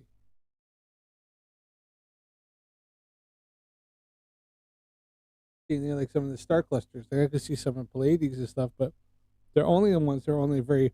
To look at it from the ground, it looks like one star. When I zoom in, I can see it's actually a series of stars, or a mass, a cluster of stars. Well, that shows that they are close. They're closer than yeah, what we, of course. they're really close. Yeah. I ended up going out to my friend's farm, setting up my binoculars, and I guess it was clearer that night. And just we get this dancing frequency in the video. And I'm like, both of us are like, what are we recording? Like, we were Yeah. so amazed. And I had my laser there at the time. So we even pointed to the laser in that, pointed to the star with my laser to confirm what we were looking at. Yeah, that was the Star Series because I was recording it for like a week before, so I knew where it was, you know. And in relation to a video, I keep phoning astronomers and I keep telling them that I'm recording videos of stars, and they're very confused on when I say that because nobody's recorded a video of a star, like clearly. Anyways, like Bull crap. I have. Just nobody really does. You know, recording videos is going to be like a light that's kind of flickering and dancing around and changing. I'll show you my video in a minute. people with P900s or P1000s, they've recorded videos, but they're just, again, they're recording moisture or something, chemtrails, whatever it could be, but they're recording something in the sky between the camera and the star, and it's just not working out. And it takes a lot of hours and days, months to do this, you know, but So that's a big question is that, you have like, pictures and, of stars like that are like about 2 years old. So what kept you from, taking more pictures, in the meanwhile, like a month ago, 2 months ago, 3 months ago, 5 months, 6 months ago, yeah. So did you try and you didn't succeed or what happened? Or did Yeah, you? no, yeah. So the last somewhat clear night, I would, if it was 100% clear, I would say it would be probably 80% clear, 90% clear in relation to what I've caught before that. And that night would have been January of last year, would have been the last clear night, Yeah. at least in relation to what I want to get as clear. So again, it's been over a year, and I go out all the time. I don't even go out anymore. I just watch the weather. If there's more than 65% humidity, at least at this point, I don't go out. The humidity never Yeah. drops below 60 here. And I'm just like, no, I'm not going out, wasting time. I still go out, even randomly go out and check. I'm like, no, I look up at the stars. No, not clear. So So that's the problem is that in Canada it's like it's very there's a lot yeah, of humidity and even in the winter. No, there isn't. I lived in Canada. I lived in eastern Saskatchewan, Mikey. I'm from Alberta, which is the next province over. Um, and there wasn't. And especially wintertime, it's so bloody dry. I used to get nosebleeds, and I'd be constantly drinking water because my throat would be dry from the cold air, because cold air doesn't hold moisture very well. When they say 60% humidity, that's the potential of how much the area in the area can hold. That's potential. It changes, like Florida. 60% humidity there would be much more different than 60% humidity in like Arizona. Winter, it's humid. Like it's weird. so It's so like, the And let's see, he's from Saskatchewan, which is just literally like a living desert. It's just a prairie. It's bald. There's nothing there. He's talking shit. And the other fella has no idea what the fuck he's talking about. He's just a dumbass. The thing is that so that night where you shot those pictures, actually it was like a lucky night. So somehow you got like the best yes. conditions, because you're Yeah. shooting, you're going out all the time. Yeah. You're always going out and out. To get those pictures, you had to go out like a few, Yeah. tens or maybe hundreds of times outside. Yeah. So Exactly. Yeah. so you managed to shoot like, very interesting pictures. At the time when conditions were perfect. That was just luck. Yeah. So again, so you decided to use binoculars, but you're using also a phone, if I understand Mhm. correctly, like the combination of a phone Yeah. and binoculars, Just a gives regular you cell this. phone. Yeah. Well, So not a you regular one, a high quality cell phone, anyways. so Yeah. you're zooming into the eyepiece and then just Yeah.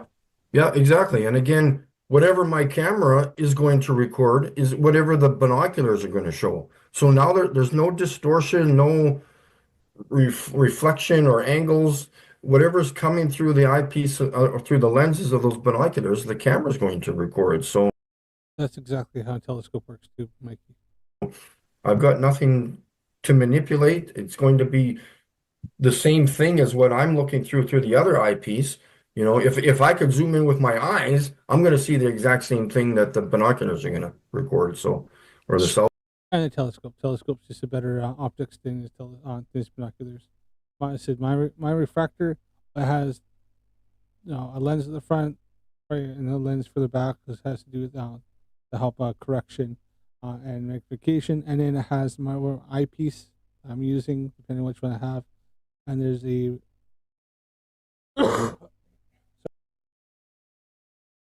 and then there's either a prism, depends on which one you have, or there's like a mirror that reflects it up. I could probably pull it out and show you, but hold on here.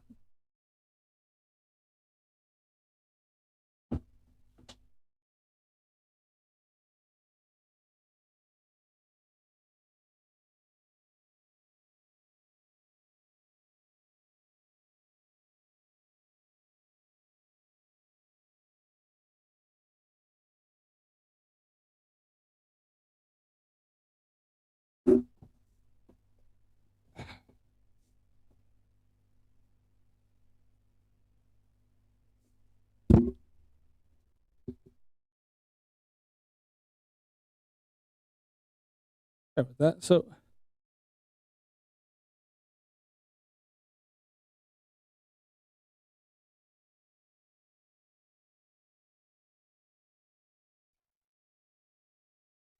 here's my my refractor telescope. Yeah, right. I've took the took that out.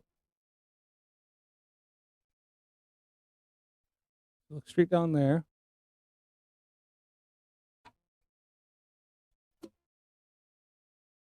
There's your lens.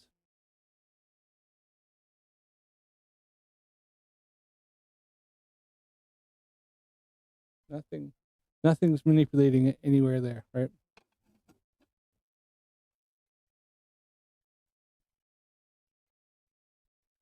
You can even take the dew cover off if you want.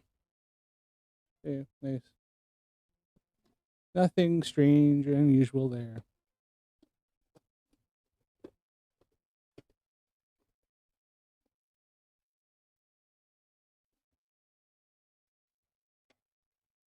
And dew cover back on now. Keep it certain ways.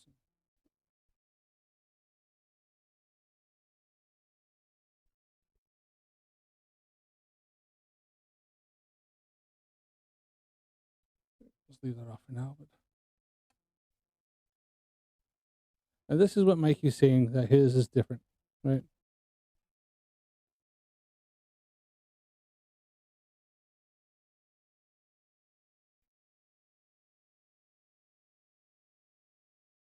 Even there, you can see my hand. There's my ring there.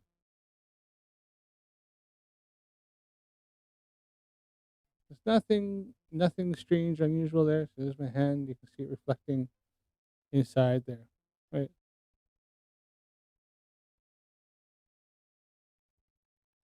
There's nothing dubious or anything that he's trying to claim is going on there.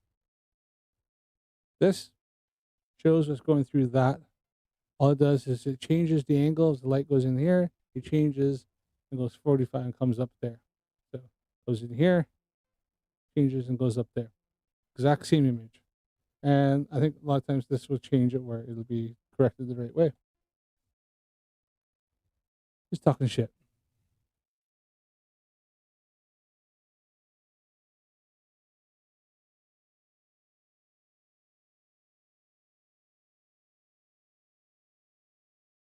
You know, so we've been podcasting before on other channels, and I remember a few times you were like ranting against the all the cameras that are no good, and I have a P1000. I always heard Yep. like good things about the P1000. That's why I bought one. And you were saying that they're not good and telescopes are not good, and that just like got into my mind. I said, what is that guy saying? That means that I heard you and I've been thinking about it, and I came to the conclusion that it's possible, of course, that those telescopes that we are using today, whatever, there are like extra large telescopes or small ones. Actually, they're all the same as the telescopes that were created like 400 years ago. Yep. The same principle. It just, they got big. Yeah, same principle, but better technology. So better lenses, better materials, and we've improved upon little bits. If let's say if it ain't broken, don't fix it. We got better better focusers, better and obviously I can get better eyepieces going here. That I can have clearer image. I can have a larger area of view. You can upgrade the basic ones that came with this, but you can upgrade that. You can upgrade different things like that. So, and as I said, the basic ones this year is probably far superior to what you would have used years ago, but it's lower quality. This is like I'm saying not low quality. It's actually still a fairly decent, bit of kit. It's a nice little telescope. Works really well. I wish they had a better Scope's a bit crap on this, but other than that, the whole telescope is actually a lovely bit. I use this for if I don't want to be bothered to collimate or use my other one so much, or if I want to do I have a solar filter that goes on here, so I want to do solar. I use this mainly for solar. But yeah, but the lens is definitely guaranteed. The lenses and the eyepieces are far superior quality and better technology than we would have had hundreds of years ago. Bigger, they got like, but it's the same principle. It's like a game of mirrors inside that, amplifies the light and, gives you a bigger picture of things. So I had telescopes and I know that they give you like perfect, resolution of objects when you take pictures into the atmosphere, like when I want to, take picture of a house or mountain or whatever, So, there's no problem about this. I can have a great resolution. But as soon as I want to go into space and, catch the, make pictures of the stars there. So we have a problem because, we cannot really have like, a good definition, a good resolution of the stars. All we can get like is like blur, like, big spot of light. Yeah. That's all it is. And That's not the fact is one, you're looking at something going from a house. You have all this light coming in. You have a big house. You have the surrounding area. All this light coming in, and then you go into a very, very, very tiny pinprick, in a very dark situation.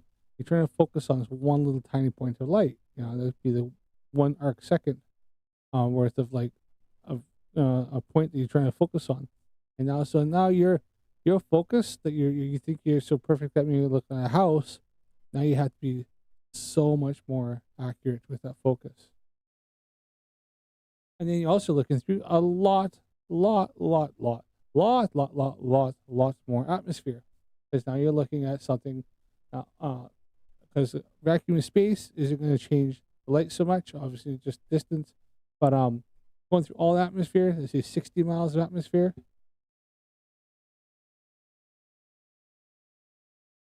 You're looking at a house maybe 4 or 5 miles away. Now you're looking at and the atmosphere there, and you're gonna have a bit of a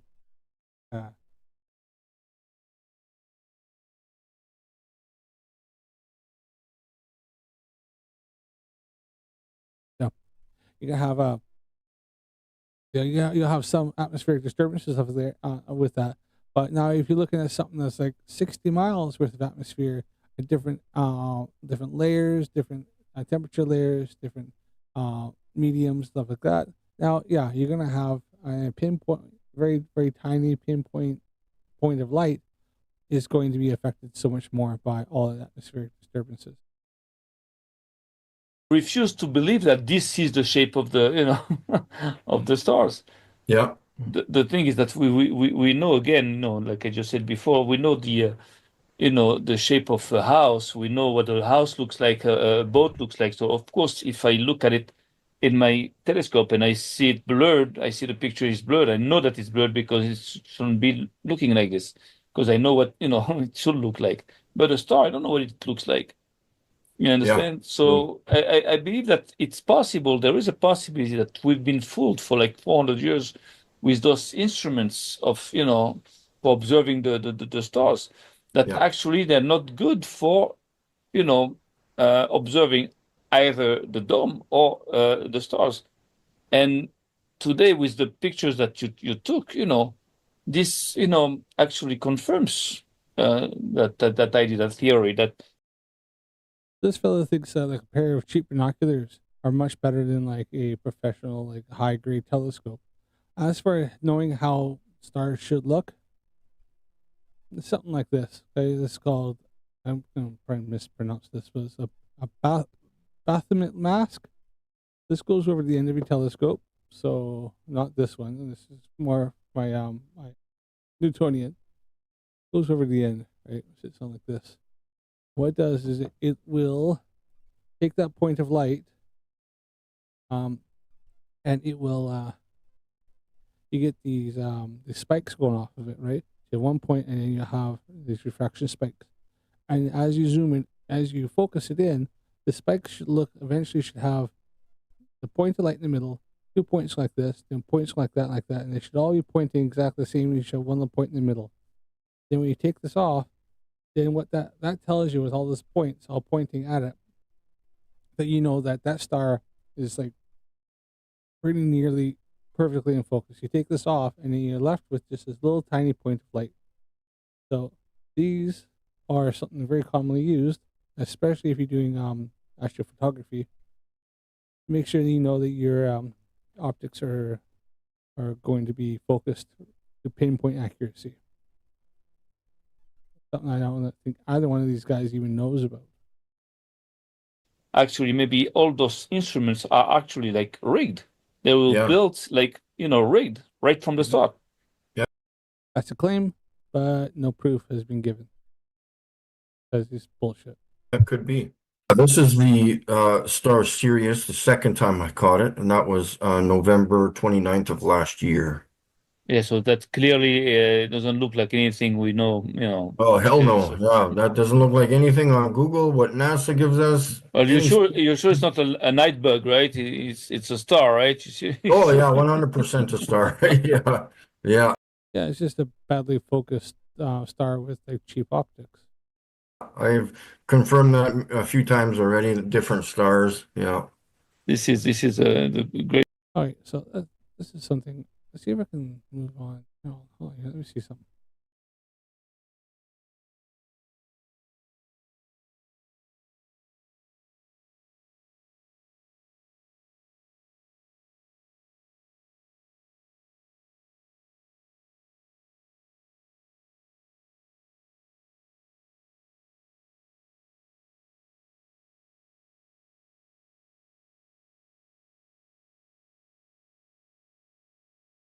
So streaming this. Let's see.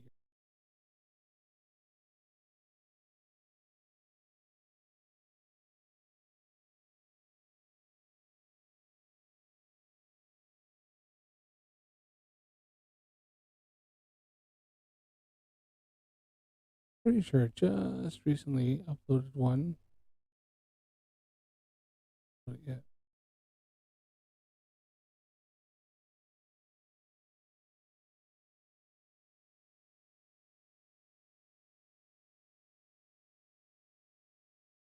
Oh, I haven't uploaded that yet.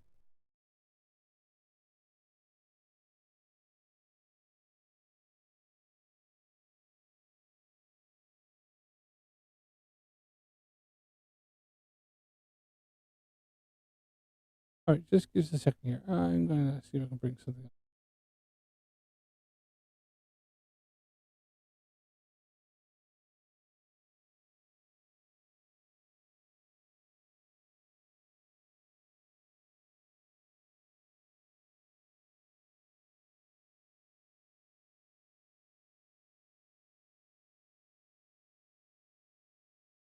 Hold on here.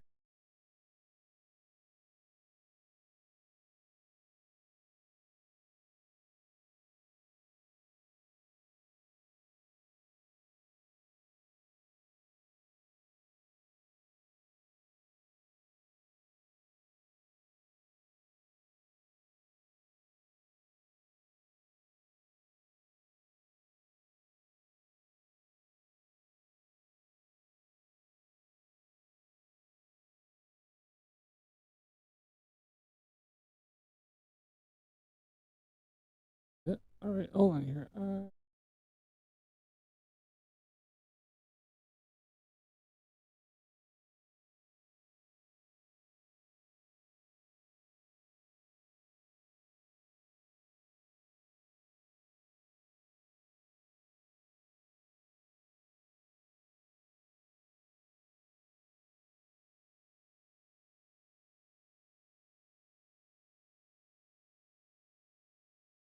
I'm gonna bring up one of I did a serious.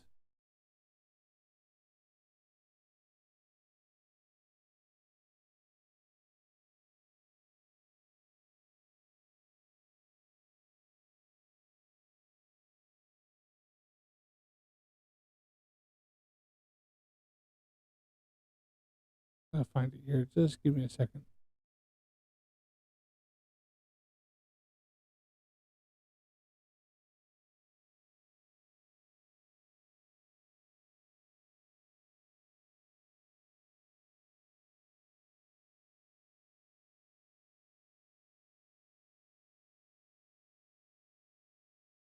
Bear with me.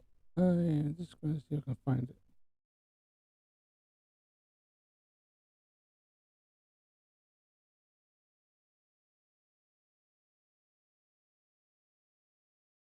Probably should have this queued up. Honestly, I thought I had uploaded it. Uploading a video soon of that.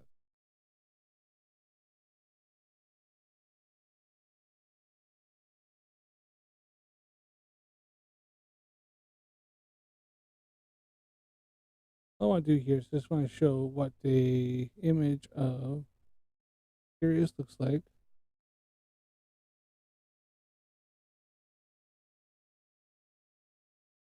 All right.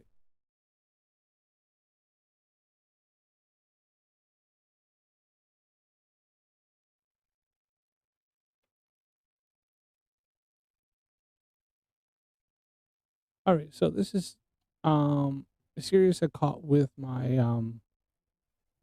Astro camera and using my this would have been with my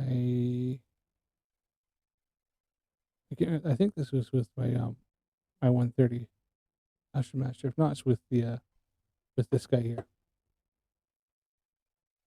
I can't remember what I did this night.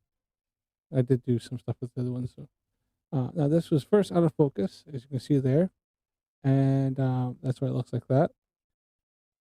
Remember, so this compared to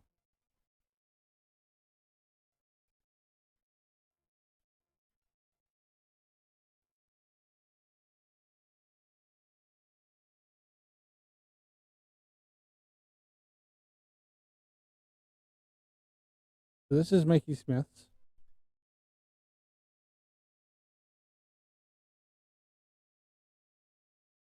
This is what he's claiming is serious.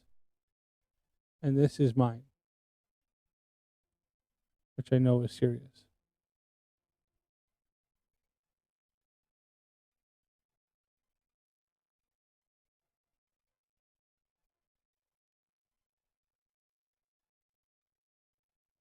And this is me recording. This is the image going straight through my telescope into my camera and going on my computer screen. This is my old computer, so that's why it's kind of choppy. Now this is me, when I bump it, it moves back and forth a bit. This is because just the tiniest thing, if I step near the tripod and it rumbles around a little bit, it'll cause that. That could be like the tiniest little thing, one little knock, and it'll send it. So you'll see it kind of move around, like it looks like it stretches out, and that's due to the fact is that I'm taking a series of a bunch of different pictures. But this is a video. You could call it a video. That's all a video is a series of pictures. And here I'm actually going to zoom it in a bit better and get in the focus, not zoom it, focus. I'm going to focus it in better. And this is serious. When I finally, I play the focus now. The focus is only touching just the tiniest little amount. I think that's why it's moving around. It's me just trying to get the focus. So hold the telescope. Then this is also moving across because the rotation of the Earth. You'll see this. It looks like you'll be moving across my sight. So that's me moving away, probably just touching the camera, the telescope, trying to get the focus in perfectly. So Now I've got it looks like this because it's actually zoomed in on the computer. I got like the 150 times made the image bigger. So this is that's serious there of how I've images I've took with my telescope compared to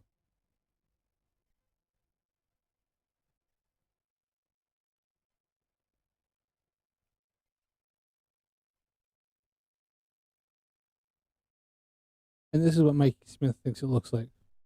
Now which one do you think looks more like a telescope like a star? That one there?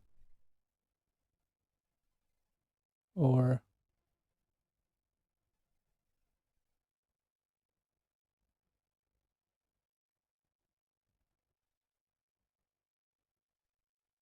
that one there?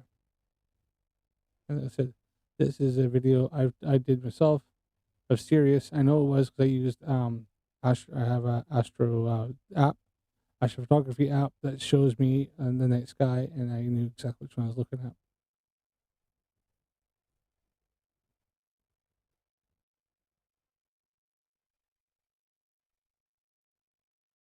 Now, this is the difference between having decent optics and knowing what you're doing,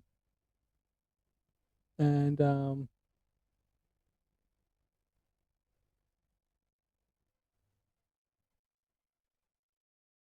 someone not having a fucking clue what they're doing and using cheap freaking telescope binoculars with his cell phone, with his mobile phone, and probably the phone's sprayed out of his not focused right because the phones I've used high end phones. I have an S24 Ultra, and even then sometimes you don't always want to zoom in, so you have to zoom yourself, or you have to kind of like zoom out and zoom in to get focused properly.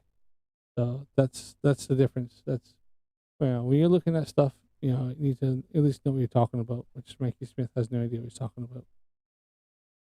Great picture that you have. Or this fellow has no idea what he's doing either. He's just a freaking bell end. Serious. Samuel. What else you got?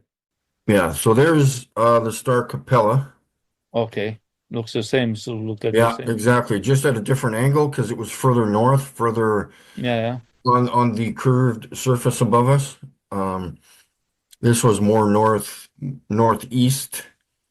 Maybe like if you were looking, if direct north was 12 o'clock position, this would probably be about the 2 o'clock position.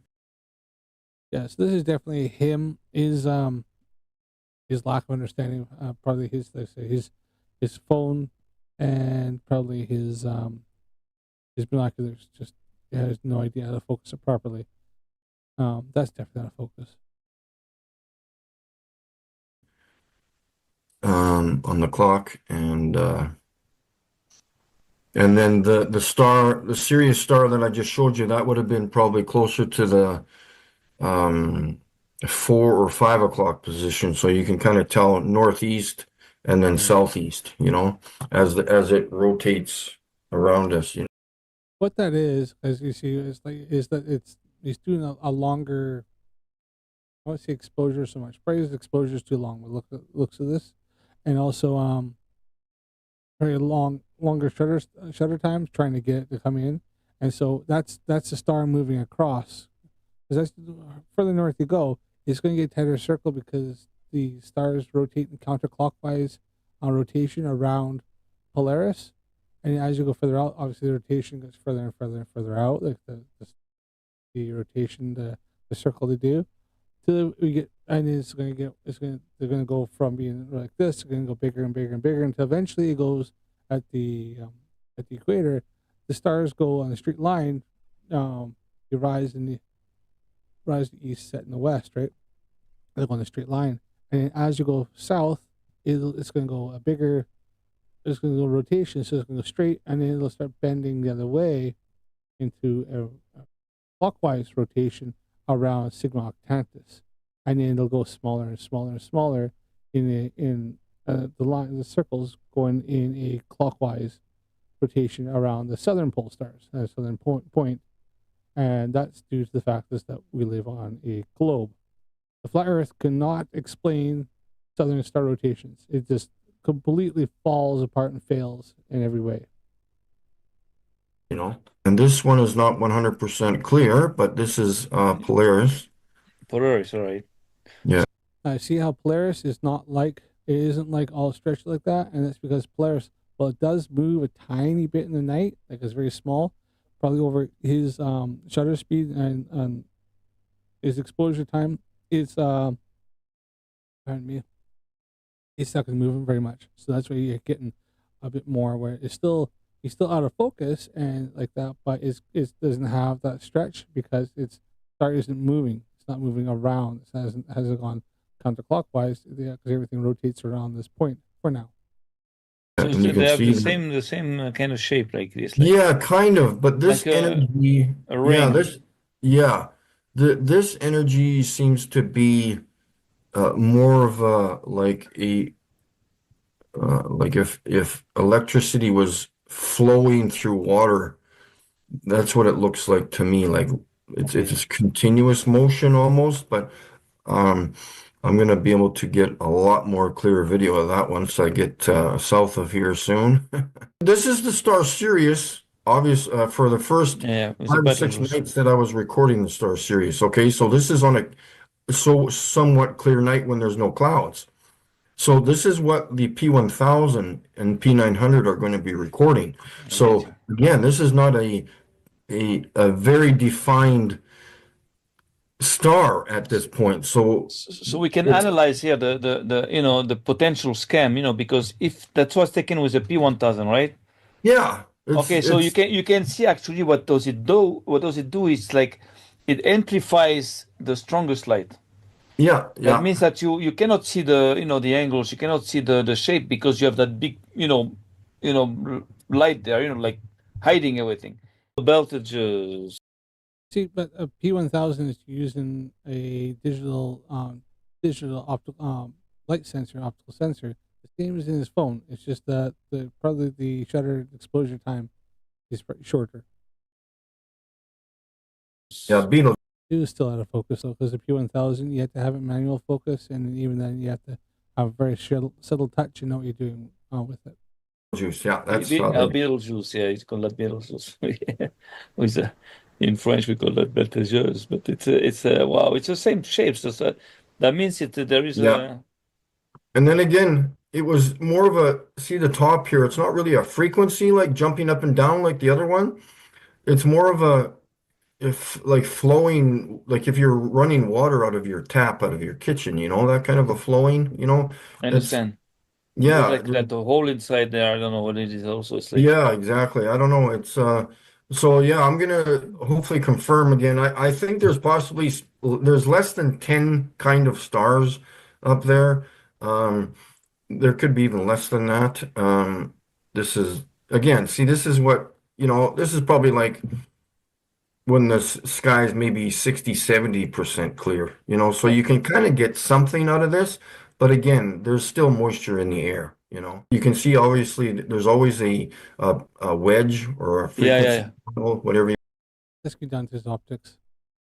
you want to call it there, and sometimes on the bottom. it's clear. It's very common that it's his camera or it's his probably his binoculars. It's just giving some anomalies. See, and this one's not really clear either. This is again, but there, why is that? I see that white dot again. I don't know why it's here. It's like the release point of all that energy or something. I don't know. It's weird. That's probably down to his lens. It's probably got a bit of a astigmatism or something to it. And this one, it has to have an energy because, of course, there's light, so Yeah. there is an energy there. and then so if we zoom in on this one, you can see that this light going down is now going horizontal. There's a surface there. Even you can tell, and even in this silly, ugly picture, you can see that there's this light here is reflecting off of the surface behind it. And in the sense, you have pictures also of the stars that look like they are like encased or encrusted into some kind of hard dark matter, like they would look. See that there is very, very obvious that it's just either he's bumped it or something like that. That's and I can show that even in my image there if I stopped it. Um,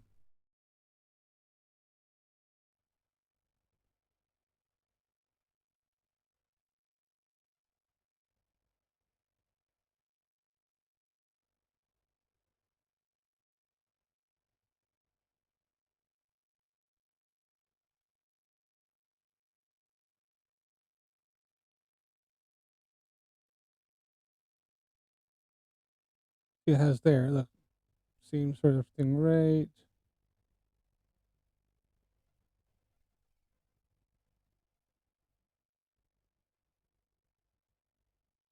Right there, you can see it where I've been touching and moving something. He took a picture right at that point there.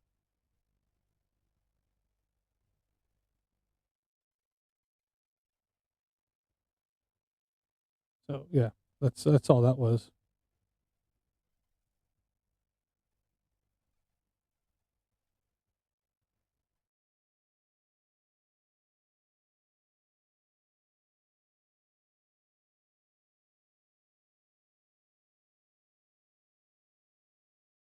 Just Exactly. Yeah. glued And there. then there's these kind of stars. I don't know. There's It's the same thing. It's just blurred. It's the same principle. You can see it's just like a ring in the middle, yeah, and but, then but these ones look like if you're looking at a piece of wood, like straight on, like a 2x4. Like it looks The fuck piece of wood.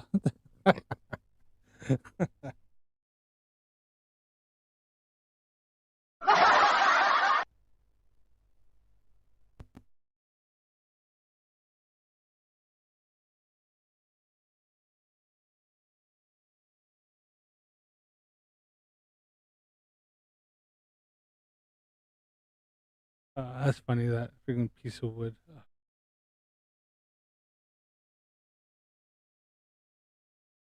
like there's a hockey puck lit up in the sky sideways, you know? But I don't know. I'm gonna get those clear. I'll know what those look like when I get to the States for sure.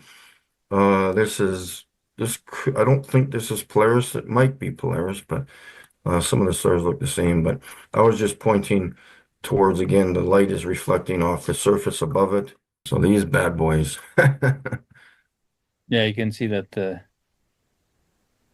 And then again, like I said before, there's no depth. You know, all these stars are side by side, and I'm not exaggerating on inches apart from each other. They're literally side by side. They're touching each other, some of them. Yeah, they're just You like know? brighter ones, and All right, so let's crack on with I have to have my stuff up.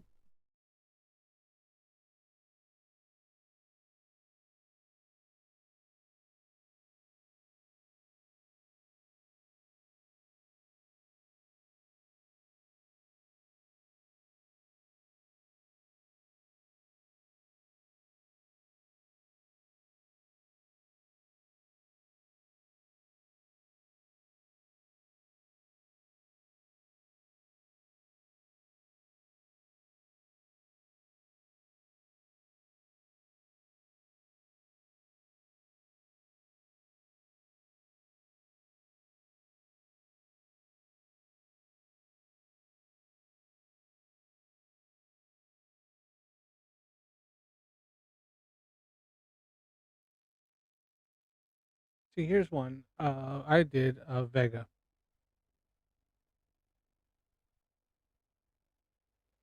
Once again, it's a video that was I took a video with my camera off my computer screen while it was going. I was recording it on with my my astronomy camera on my telescope. You see how this is much more in focus and debunks everything that Mikey Smith is trying to do with his cheap camera and optics.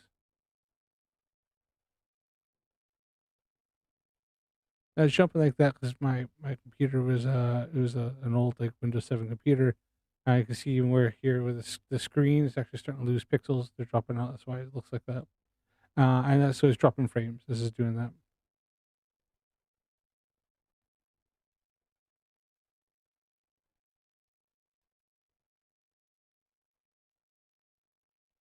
The beginning image I showed in this was like a kind of a processed image I put through my astronomy that's after stacking stuff, and that's kind of how it came out. Um,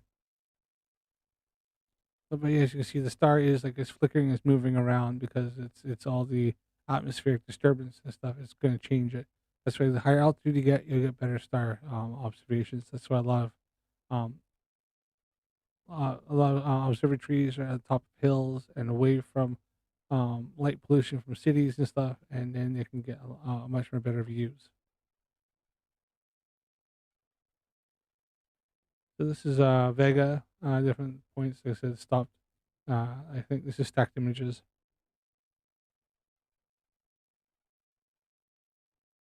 So that's another star observation. That so you can see the difference, Mikey Smith's compared to mine. See, I actually did some with my there's a digital camera. See if I can find it here.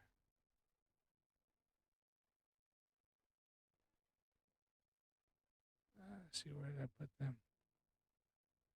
Are they this far back? I think they're this far forward. Wait, I have an old sorry.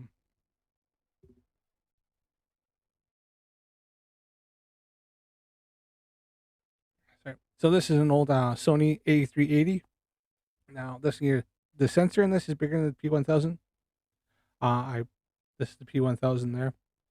This is the video I did in which is comparing the P1000 and the astrophotography that people often try to use with using a much a camera that was about 8 years older.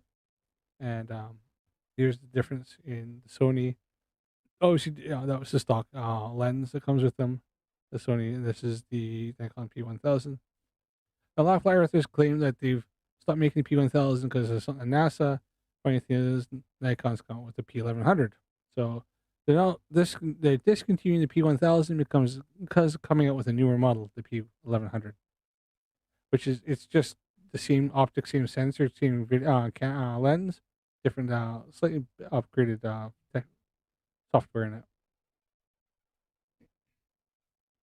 So I had bought this lens here at a pawn shop sort of thing, and so it's I think it goes to 300 millimeters, and this is my lens that came with the camera. Yeah, it's got a bit of a dew shield and stuff that came with it. So I think this whole setup cost me probably just over about £100. The P1000 is over 1,000. The point of this was to kind of show the difference. Here's the difference in sensors. P1000 sensor is the small one. The A380s is much bigger sensor. So while it's got less megapixels, the megapixels are larger, so each megapixel is able to draw more light as a bit bigger sensor. So let's be able to kind of go over this a bit. Explain. So here's these are all like the P1000, and these are all out of focus. Every single one of those is an out of focus image. The P1000. Oh, that's it. That's the P1000 there. Is that? Yeah, that's P1000. So these are all out of focus. A lot of flat earthers claim that these are how stars look, but they are not. So this is the fellow who's explaining how they are P1000 is rubbish. And it's just because P1000 sensor, the automatic focus and stuff is just not designed for small points of light in nighttime. Here's another P1000, and you can see how that's so out of focus. You can tell because the rings on it. When you see stuff like this, we have like this, and you have a ring, a ring, a ring. That is an out of focus star. And all you're seeing the optics kind of reflecting off itself, and then and the sensor and stuff there. If I do this with my reflector telescope, you'd actually see something here. I need to see the spiders. You see like a line there, line there, line there, line there, and that is the spider that holds the secondary mirror. And then that's how I can, and then I could use the rings to collimate if I need to.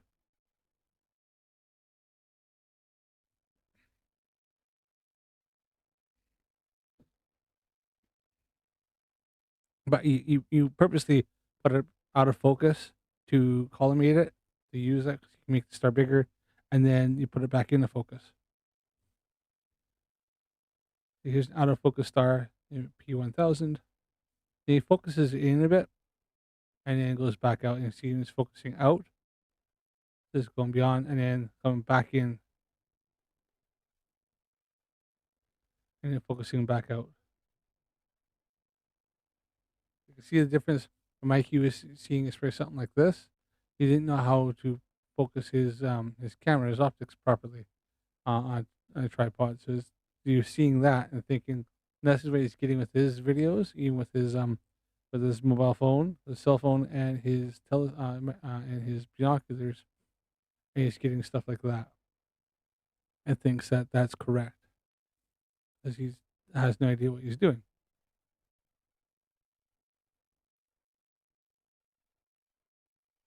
Even then, that's slightly out of focus. You can just tell if you zoomed in more. That's a bit better there. This is inches of light. It's in and out of focus. Waters above the firmament. Because he's a flat earther, but there's no waters above. There's no firmament. Then that's out of focus. Now I'm going to show you some shots I did with my A380. So here's some of the moon. Now I was probably too long exposure there, so that's why it's looking like that.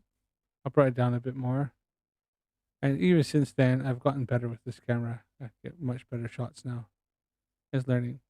So here's some shots with the A380 and this correct kind of focal time for the shutter time, and all those stars are pinpoint accurate.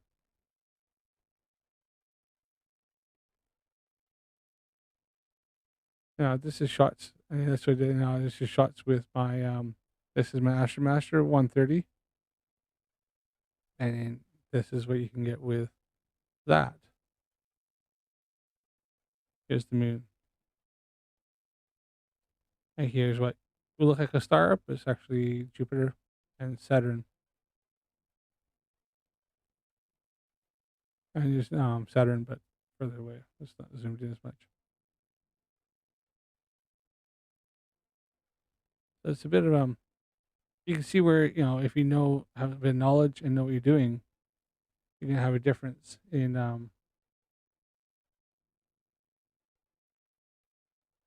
what you can do with your camera. So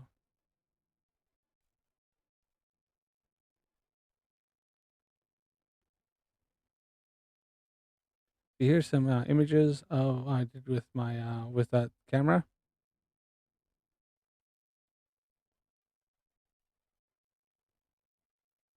Here's the moon again.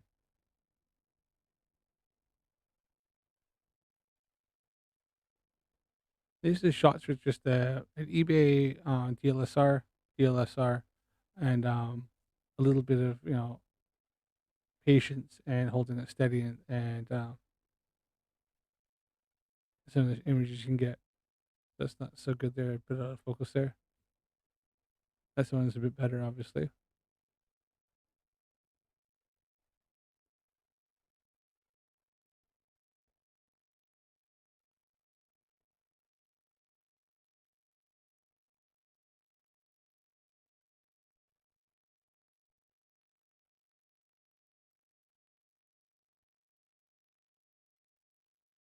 This gives you an idea. As I said, compared to the Mikey's here. Now these are obviously too long. Of some of those were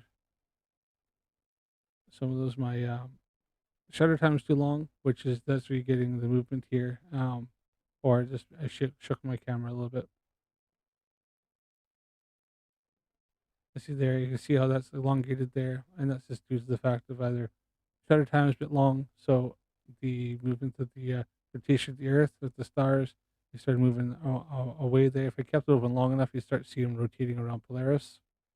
And so that's just all it is. It's just a bit too long of exposure time or something like that, or I bumped my optics a little bit, like just tiny, holding it steady.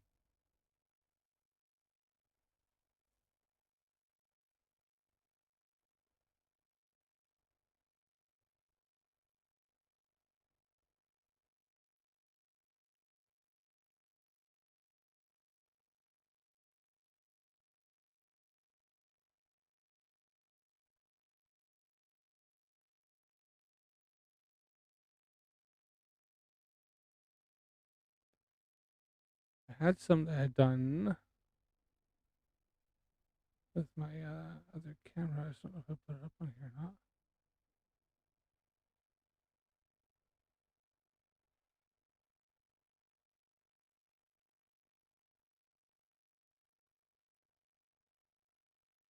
No, not that far.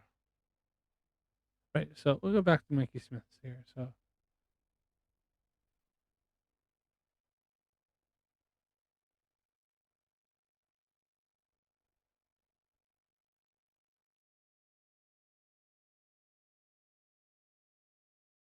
Yeah. let's Like brother. maybe this one's here, maybe it might be 10 feet, 2 feet, 1 foot, I don't know. But they sure don't look far apart. They're not miles and miles apart from each other. That's nonsense to think that way, you know?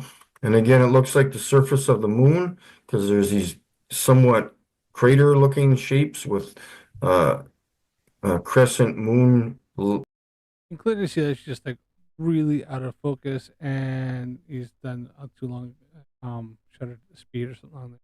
Shadows in these craters, which is kind of interesting. We've got lines.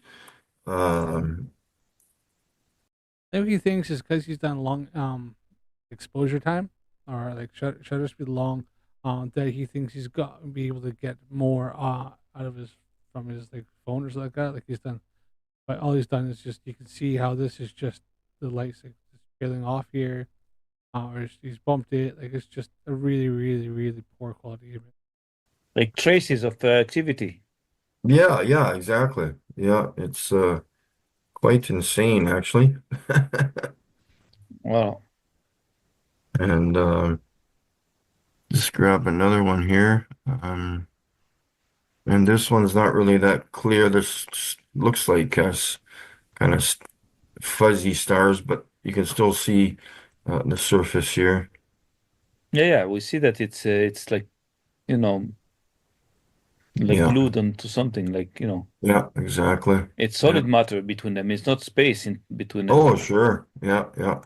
That's important. That's very important. And and then so the lines that we were just looking at, I got it in between these two stars here, whatever this is. I don't know if they're connected or it's a power grid up there. I don't know Yes, what's it's a going power. It on. looks like a power grid. It looks like Yeah, something it like, looks like a power supply from one star to the next or yeah. something. Do you think it's possible that those things can communicate in between them? Oh, what power supply between two? It's obviously it's. They're just talking shit. These two. The flare cope is just amazing. That is funny. Just act as a communication instrument somehow, Yeah, because that's as soon as you see something that's like glowing, that has energy, that has a frequency, so automatically it has like we can say a voice somehow. It's just like maybe, I don't know. My cat has decided to come and bug me here, so I just turned off my ring light.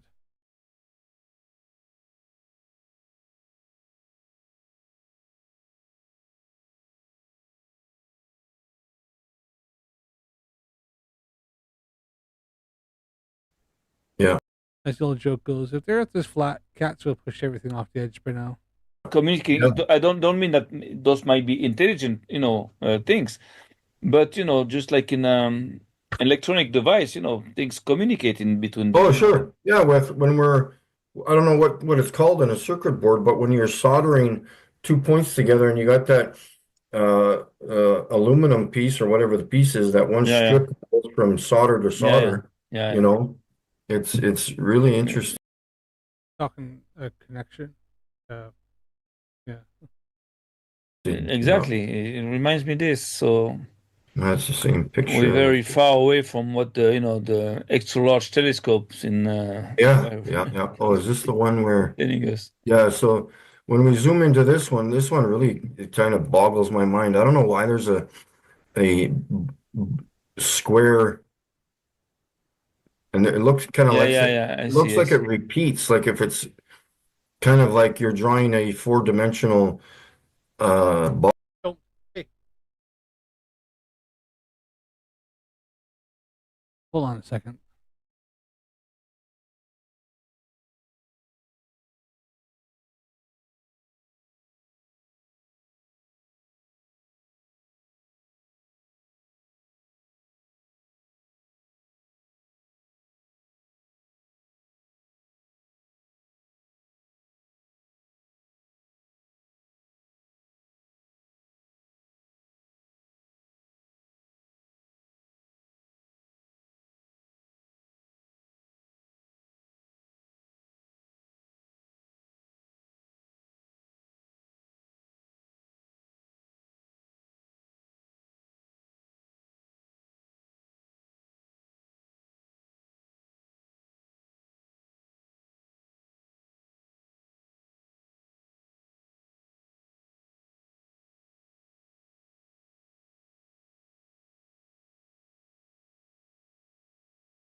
Sorry about that. My wife pulled the cat in early, and now he's going off on one thing.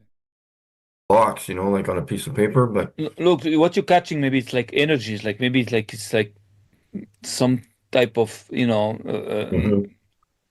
something, a form of energy that you're Yeah, catching, just yeah, like when you catch like lightning in the air, like same yeah, yeah. same And then thing. again, the picture that we just looked at with the line going between the two.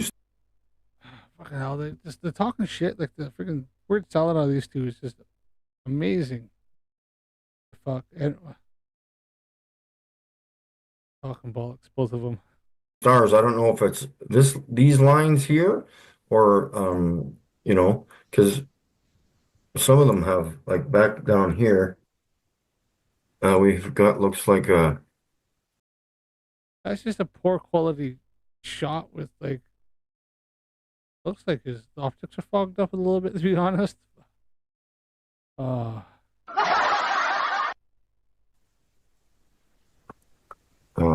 oops, can I go higher with that? Well, there's another box here, but you can see that there's 100%. Look, you can see that right there. Yeah, they're just you can see. He's an idiot. Very smudged. like it looks like these are all connected somehow or Yeah, of course. appear to be that way, you know? And it looks like it may even come here and over there. So all this could be connected too. I don't know. It's just very interesting to look at.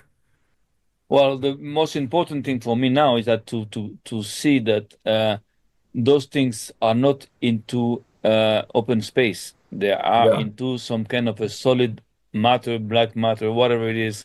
Yeah. Maybe Yeah. it's a cloud, maybe it's but it looks more solid to me because there are, like you say, shadows. Or Hmm. shadows can also be found on clouds, but well, we have to, dig into all this, much Yeah. And in more. relation to clouds, I don't know what this is. This is not a cloud. This was not on my lens or on the binoculars. So I'm going to hopefully get some more of this, whatever that is, when I'm in the States. And we'll just keep moving on from there. I don't know what that is, but That really does look like something on his lens, and all of it looks like this looks more like the fact is fogged up a bit, like his optics weren't clean. yeah. Just gonna, oh, this is my side-by-side comparison Yeah, of yeah.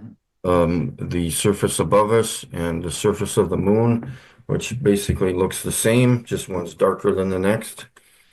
And you can see the same craters here as you do here. So my only theory out of all of this would be that the moon was created from the surface above us, the firmament, the dome, the ceiling, whatever you want to call it. But And that somehow someone pulled the plug and that there's no more energy there to be given to yeah, all those true. little diamonds, Yeah. all those little things there. Wow. Oh, So we have to rediscover our world that was stolen from us, from all these good old boys there, yeah, exactly. ruling over us. And this is not. That's like a very blurry, poor quality image of the moon. I mean, I've shown the moon on my channel, and I just showed it tonight. You can see where if you have something that's decent quality, using the right optics, if you're using the right software, stuff like that, you get much. That's amateur blurry crap there. Easy to unlearn. Yeah, it still proves that the moon is not flat. Look at that. See how you can see how the light is reflecting off here, but it's in shadow here, and that's because this is the sun is reflecting off of here. It's illuminating the surface. It's not a light of its own, or else you wouldn't have shadows here. You get the light there, and you can see light here, and then it goes in the shadow. You get this one, sun's light's there, but yet that's all in the shadow because there's a ridge there. All that is actually that proves that is reflecting the light of the sun, and it's not a light of its own. What you've learned, and Oh, sure. Yeah. learn other things that sound, amazing, crazy. But actually, we should have known of this like for a long time. And I believe somehow the elder ones, knew that, the old civilizations, the ancient ones, they knew all And that stuff. and the one thing I would like to say too, that the reason why I'm like people are questioning me about all this stuff too, and they're like, how did you do that? What, like, is it real? Blah, blah, blah. You know what? I've spent a lot of hours, nights, weeks, months. I have put in a lot of time. Okay. A lot of people don't do anything and they wonder why they don't accomplish anything because they're not getting off their asses and doing anything. They're not going outside. I know where the stars are. I know where to point my binoculars. I'm doing the work and I'm putting a lot of time into this, you know, and this is why I produce things. I don't go out 2 or 3 times a year. I go out when it's nice, 2 or 3 times a week, if not every night of the week, if it's clear, you know.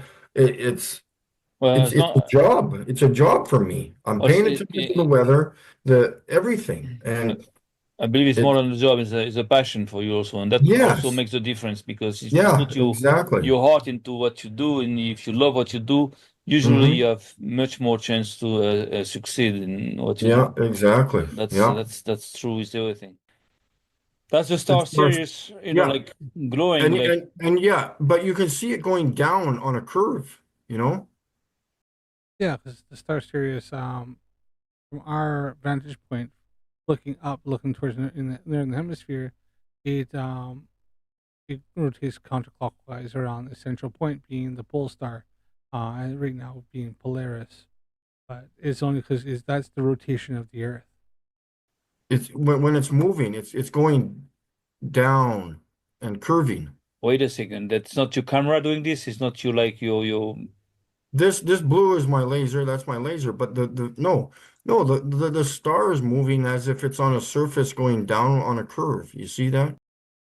That's because he's out of focus.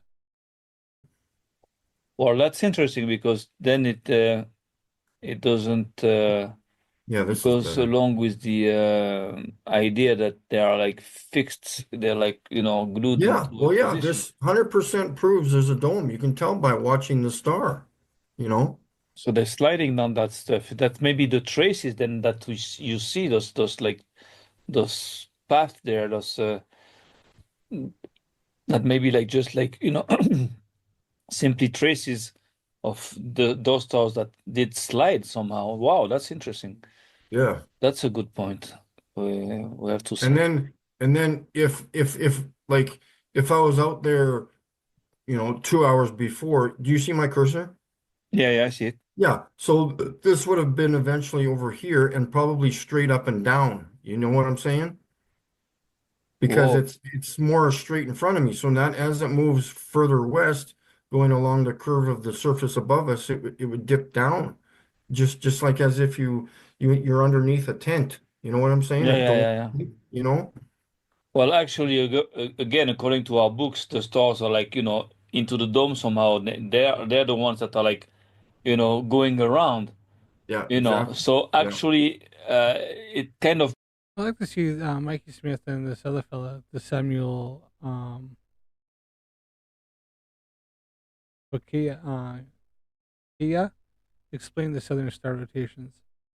makes sense that they'd have 100% they probably run away from that. to slide somehow because I don't know if the dome itself, moves. I don't believe there is a movement of the dome.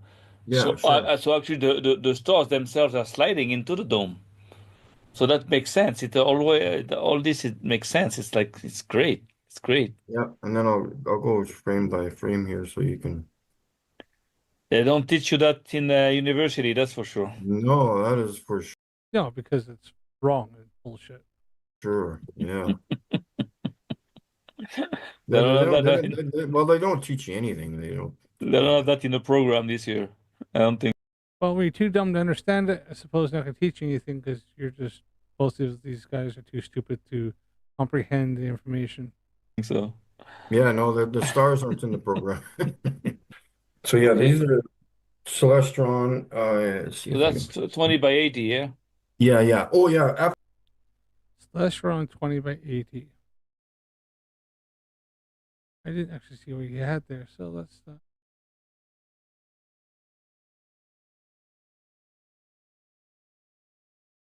Right here, let's just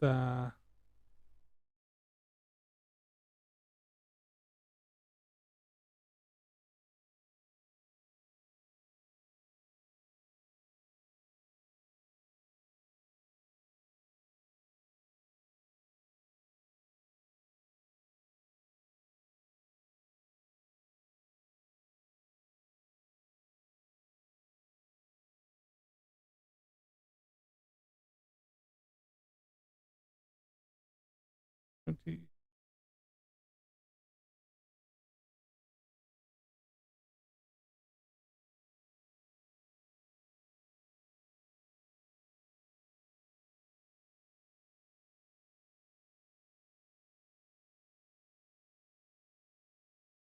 Restaurant 20 by 80 binoculars.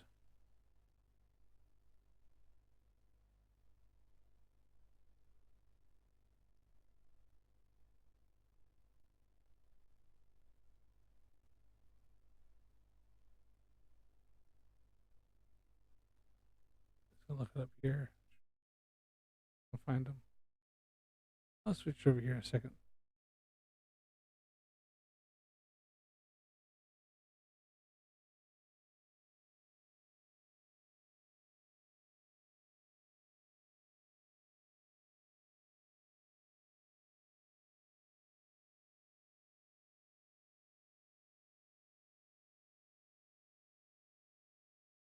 Right, so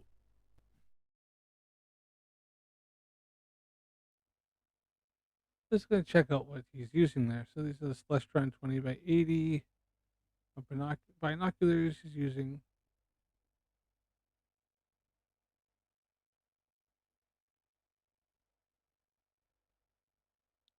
Skymaster binoculars 20 by 80 description. So they are 20 by 80 features a high quality back, 4 prisms, and 4 multicolored coated optics for enhanced contrast. Celestron Skymaster model has been designed and engineered to meet the special demands of extended astronomical or terrestrial viewing sessions, carrying case included. Each pair of Celestron binoculars high quality back 4 prism. So they actually have prisms in them. It's not just you think she's looking straight through them, but they actually prisms. Multicolored optics for enhanced contrast, clear, sharp views, and ultra sharp focus across the field of view. Diameter. Just like to point out, he see these here. The cost see 189 pounds in the UK. My soul mark here. This is 300.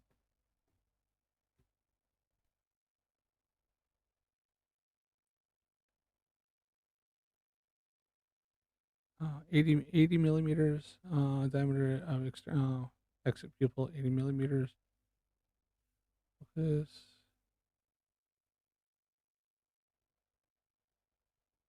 18 millimeters diameter.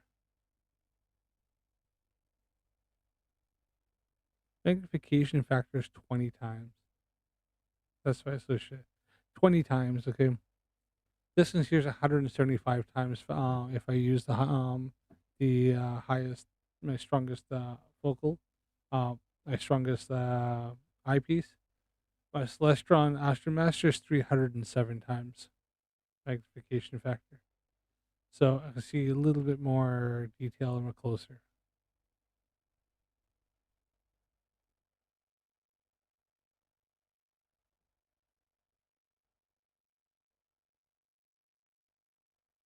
Let's see what people say about them. Delivered fast and efficient. Product delivered promise fantastic. Talk about the seller more than anything else.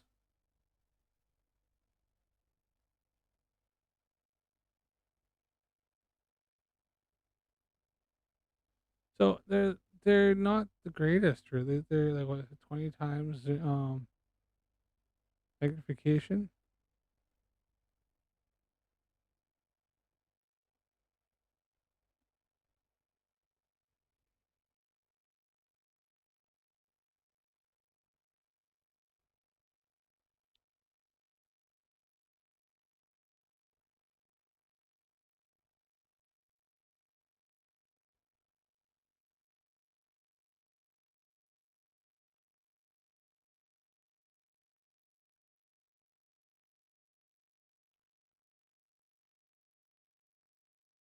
Let's see here.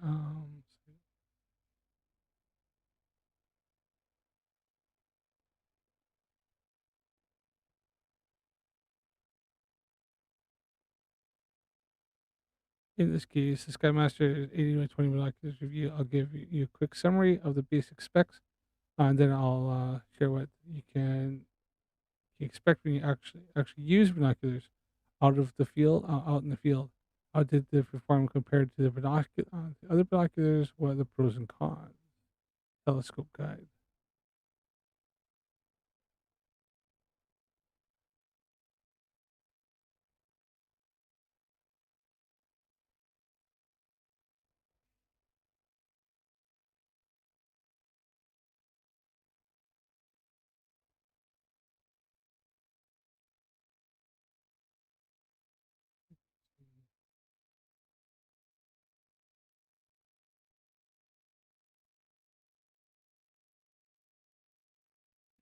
So they said, recently got these binoculars, blah, blah. Good deal. With them.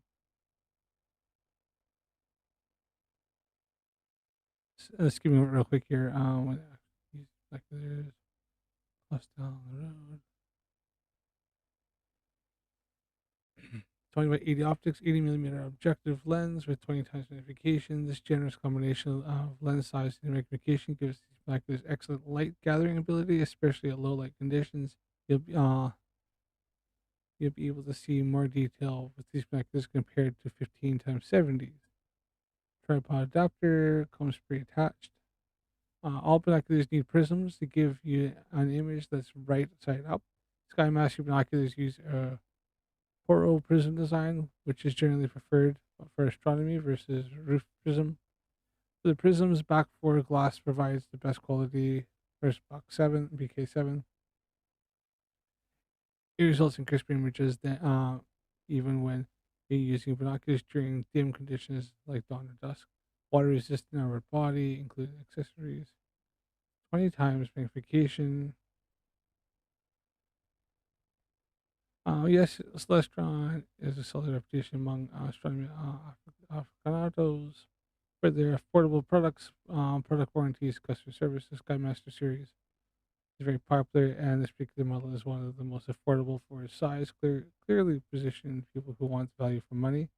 You can see their dedication to quality even when the product's packaging, the box is sturdy. Okay, they have also paid attention to details like the lens covers securely. That's what I like. Now that you've got the big picture, let's dive into details. Optical performance was excellent. These binoculars provided an experience that I can describe as immersive.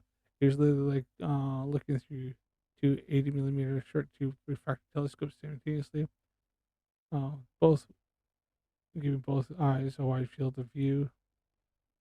In the sky, it's hard to get a telescope compared to a 70 millimeter refractor telescope at low power. The image of 82 image the 2 times 80 were brighter, wider, and more detailed. It was also having the view available for both eyes at the same time. Yeah, like the same rugged.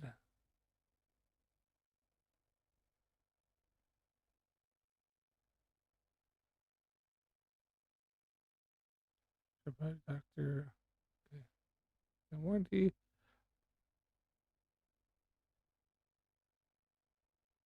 Look and see like the weight.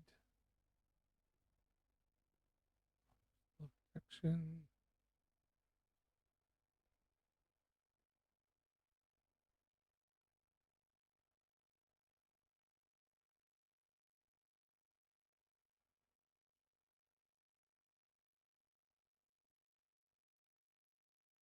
If you want to use them for photography or as a companion for your telescope, many people use binoculars to take pictures by attaching a small phone to the lens. The Celestron's base smartphone adapter will work with this.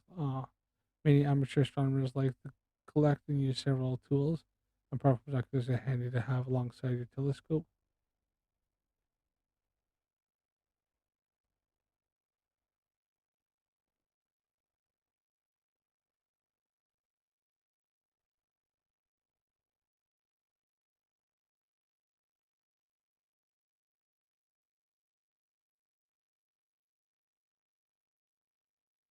It's like using stargazing.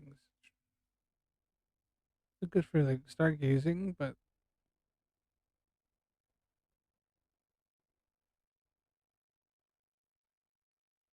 all the components of the optical system come together to provide sharp, clear, bright, wide images.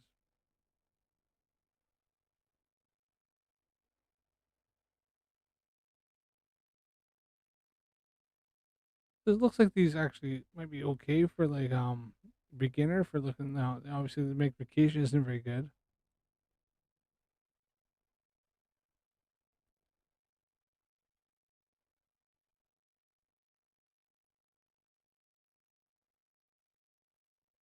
Because all these look more detailed and brilliant through these binoculars compared to 70 millimeter refractor telescope at low power. So at low power, because obviously something like a 70 millimeter telescope can go much higher power, and they're talking like the lowest. Sharp focus.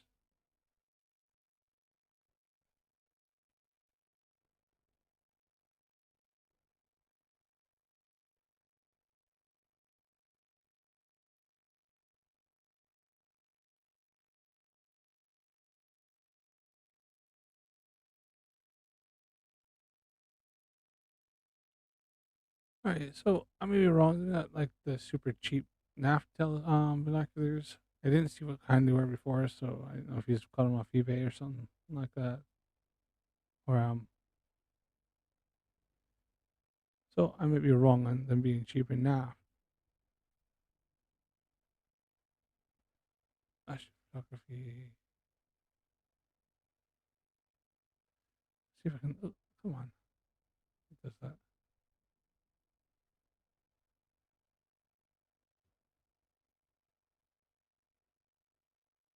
So let's see if I can get any images. Photography with these. Sometimes you can get them, sometimes you can't.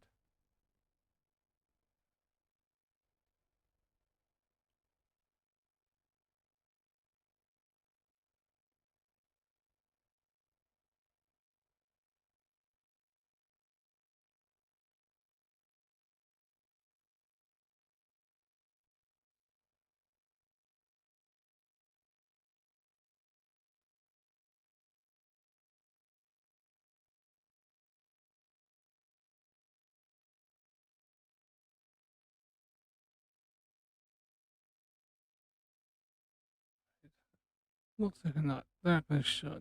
There's nothing that people actually showing them.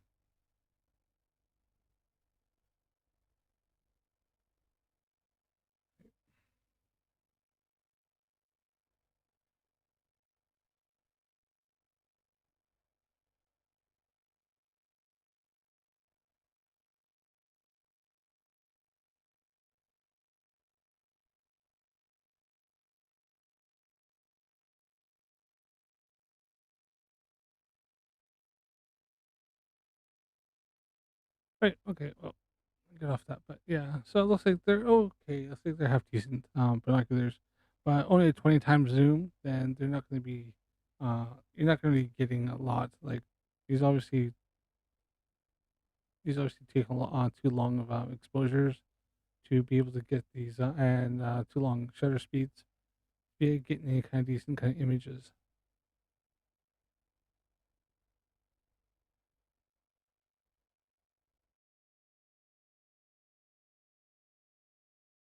After we're done, we should probably talk about those other ones. I just want to remind you of something, that's all.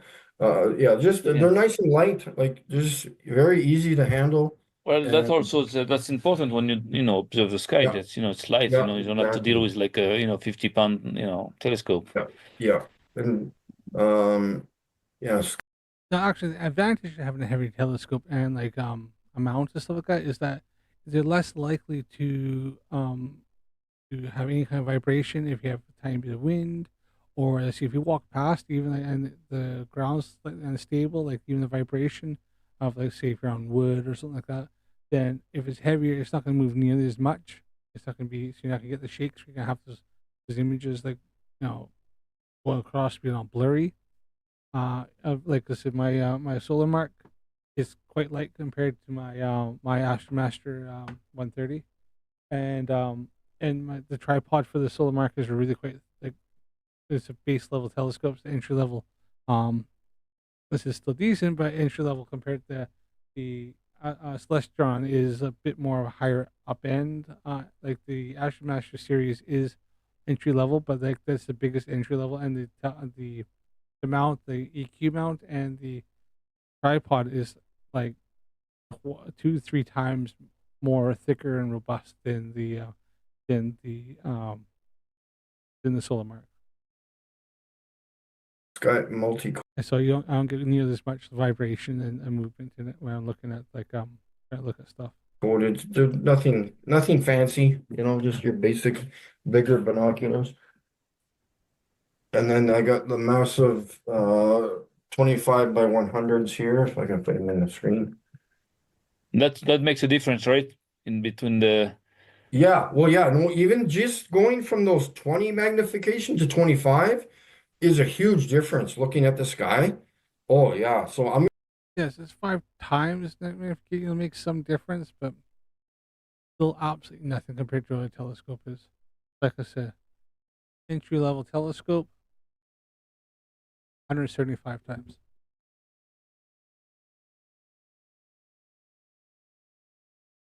And I'm getting all that light to this.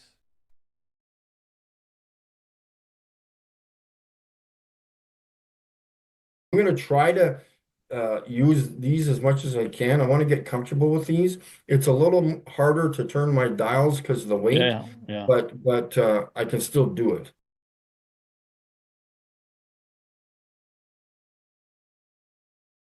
Right, well, that's the end of that one there. So that's kind of what he's up to, but there's a lot of derp going on there. So I mean that was funny. Hello, it's Scott Manley here. Now that Intuitive Machines and Nova Sea All right.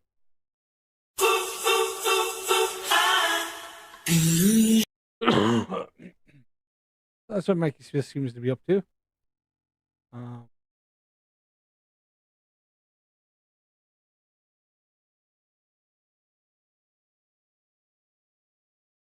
As you can see, looking at what I had done, my stuff.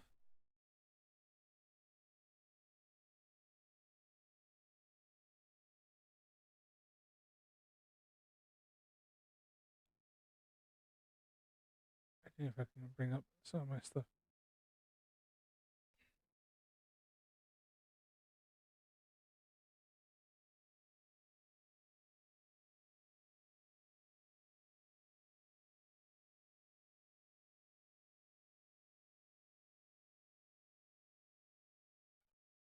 I reposted some of my stuff from over a year ago.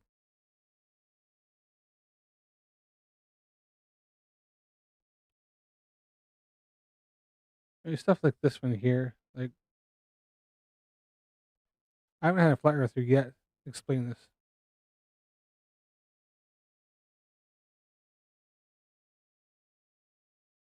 It's just me talking and setting it up. But I used the Theodolite app on my phone.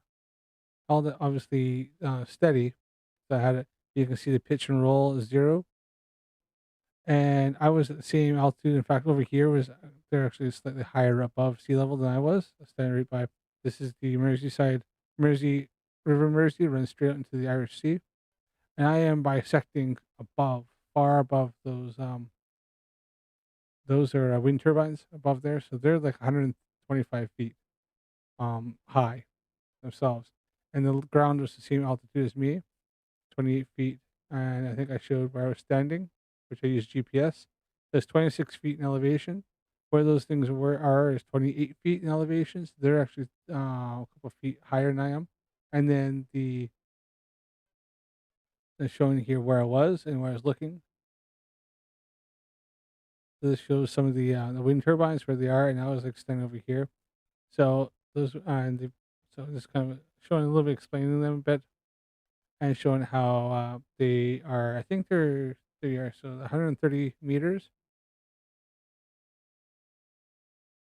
Blades are 50. So, and I'm bisecting above them. They're several miles off in the distance. This is due to the fact is that the Earth's curvature, the Earth's horizon doesn't rise eye level is dropping off. So for me, it's going this and it's dropping down, and that's where you're getting. That's how I'm getting an observation.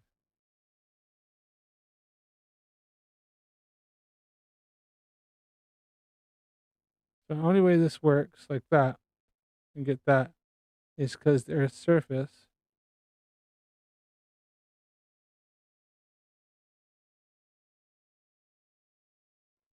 to get that is because their surface horizon doesn't rise to eye level. It drops down from my location, and that's due to the curvature of the Earth.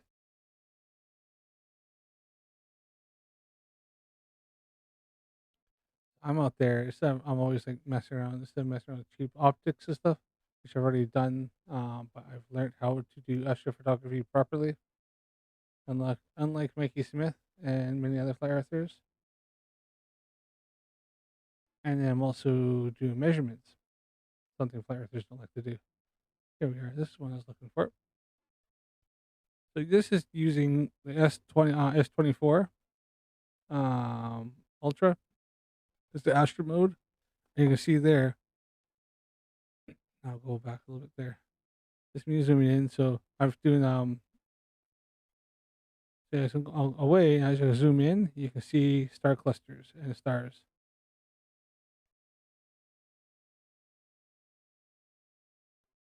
So you can't see it from further back, and then as I zoom in,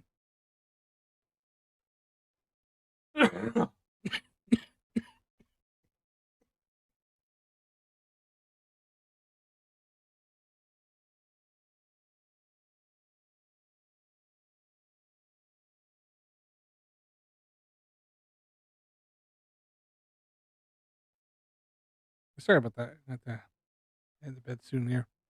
But as you can see here, when I zoom in here, that's I'm going from far back where it doesn't look like, and then when you zoom in, this is only just using my phone. I think my phone's a bit better, Mikey Smith. So you can see that we do catch stuff like star clusters and stuff like that. And what this does, this mode on this on my phone, is it takes a series of shots, one after the other, over 2 minutes time, and then it stacks them over top each other, and then cleans them up a bit. So that's why I can get these shots. It's not like one continuous long shot. That's why the stars aren't like stretching and like moving and like getting warped. It takes loads of shots, puts them on it, it overlays them over in those different points, and then lays them over.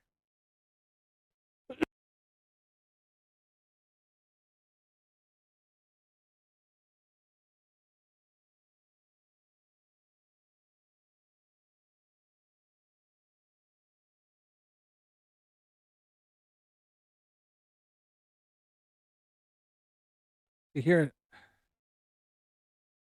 here is just showing what I was looking at.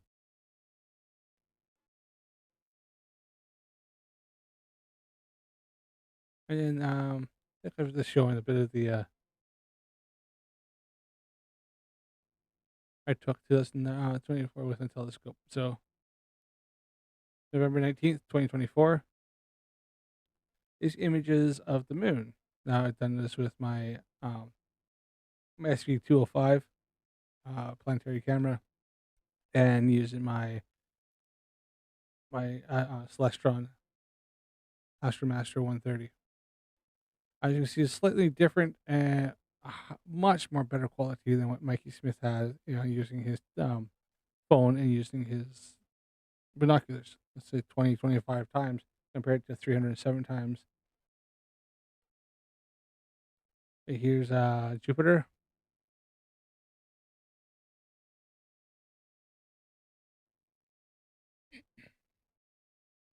These are images I took myself. So no CGI, nothing like that. That was images. Those are pictures.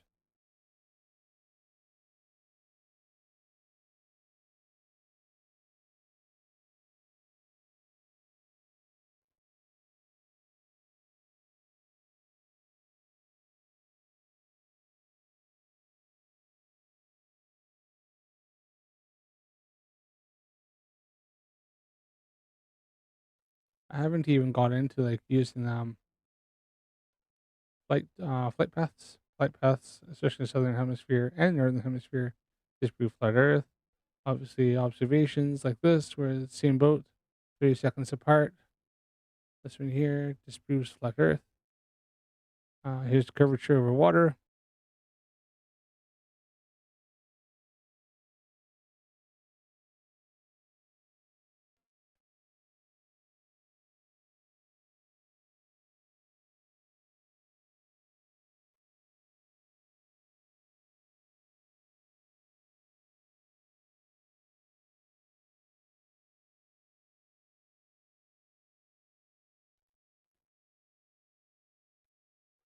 Obviously, what would look like a star to Mikey Smith, especially with his 20 to 25 times zoom on his binoculars, looks far more different in a telescope.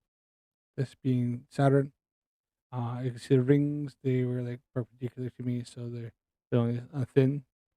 And this is running through stacking software and cleaning it up a bit.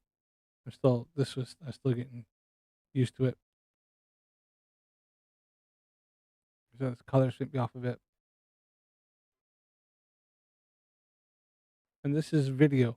The what I'm doing here, that's me taking video of the computer screen of the video I'm taking of through my Astro camera. So what my telescope sees, what's going through, what that Saturn looks like, is what you're seeing here.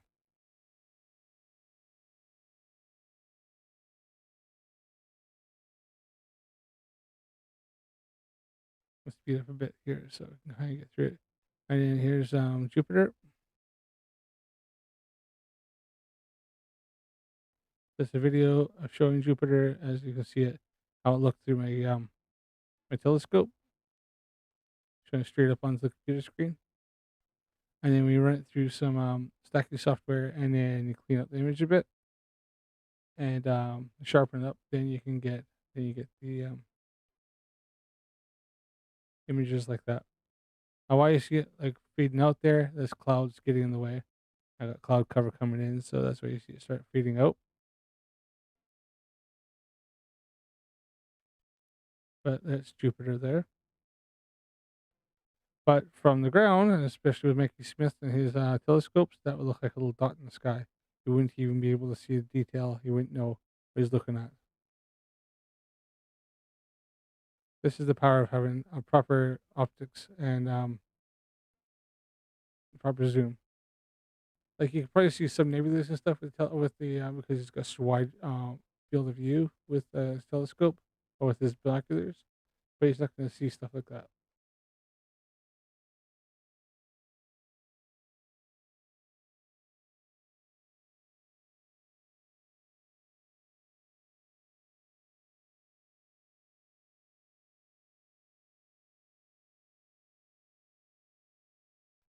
As I showed before, this is images taken with my S24 Ultra, and this is using the astronomy mode, and you can get images like that, of course. Once again, this is stars. This is the Milky Way galaxy. So this is all cosmic dust and clusters of stars and stuff.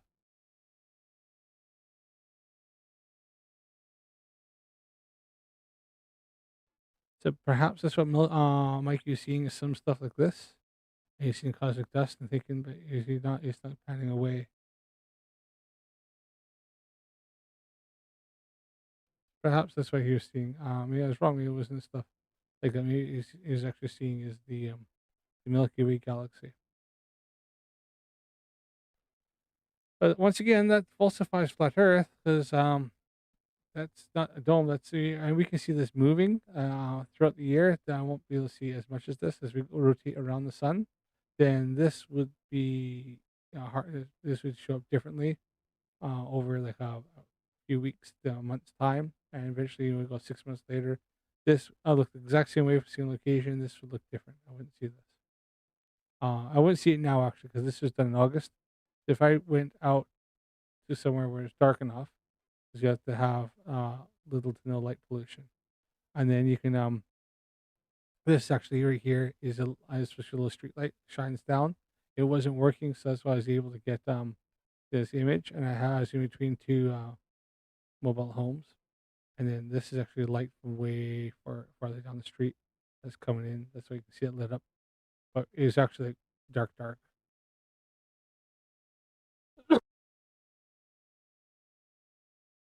But yeah. So maybe that's what Mikey Smith is seeing, or something like that. But this will actually change, and that's because as we go move around the earth, the sun, then our night sky actually slightly changes. We see different constellations throughout the year, um, and it's due to our orbits around the sun, and that the fact that the the solar day and sidereal day are actually slightly different. And if you look it up 6 months, it actually changed by about 12 hours, 6 months out of the year, if you were to track it exactly.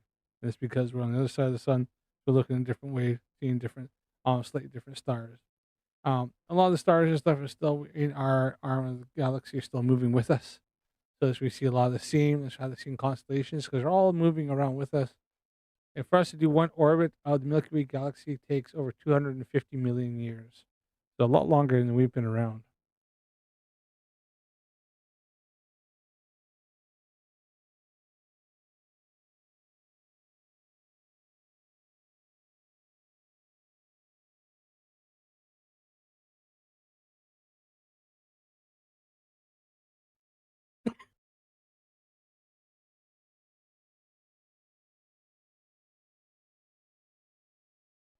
So yeah, don't forget to follow me for more videos.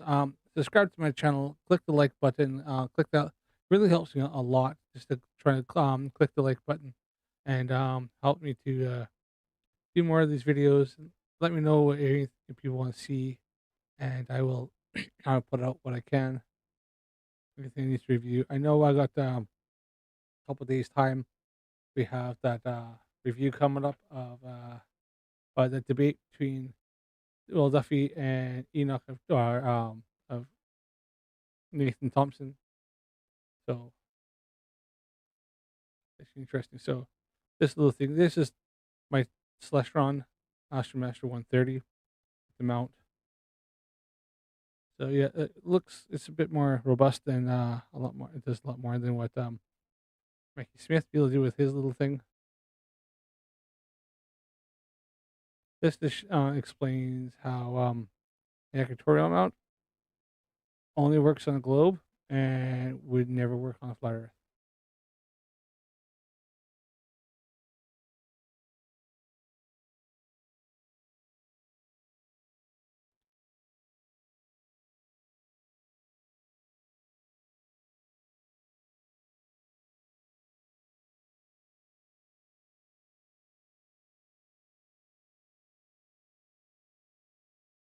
Trying to see if I can find any other astrophotography stuff I've done.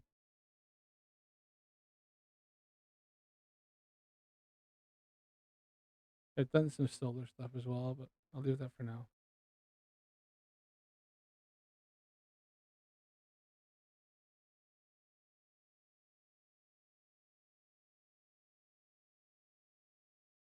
Some of these I didn't put titles on them, so I actually don't know what they are.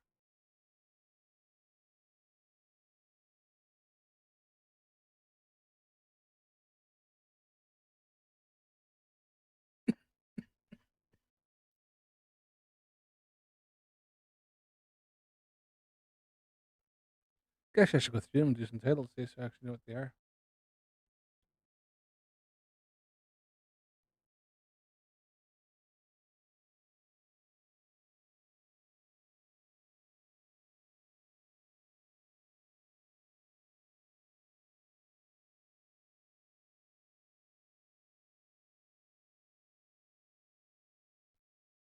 But yeah, what Mikey Smith's doing, some of the stuff. Obviously, he's found somebody else who's feeding into his derp, makes him feel like he's doing something special. And it's just that's just down to the fact that that's just lack of understanding.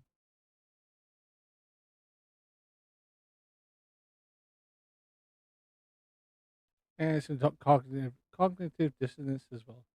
They're they got preconceived notions, so they are sticking to them.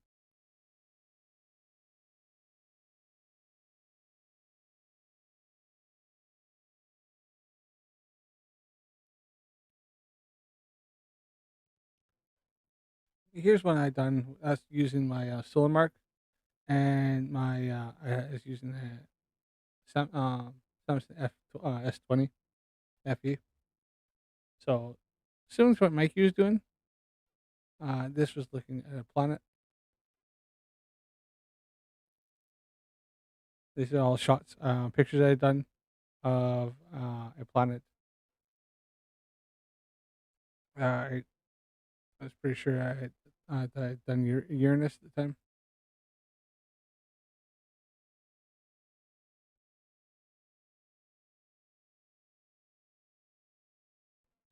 So these were all pictures I took myself with a telescope, with my 700 millimeter telescope, and my mobile phone, my cell phone.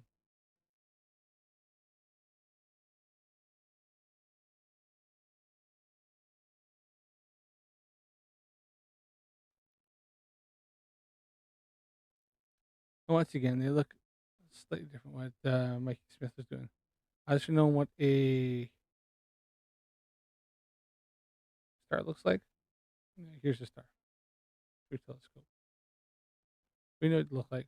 This is the sun. And this is done with my mobile phone.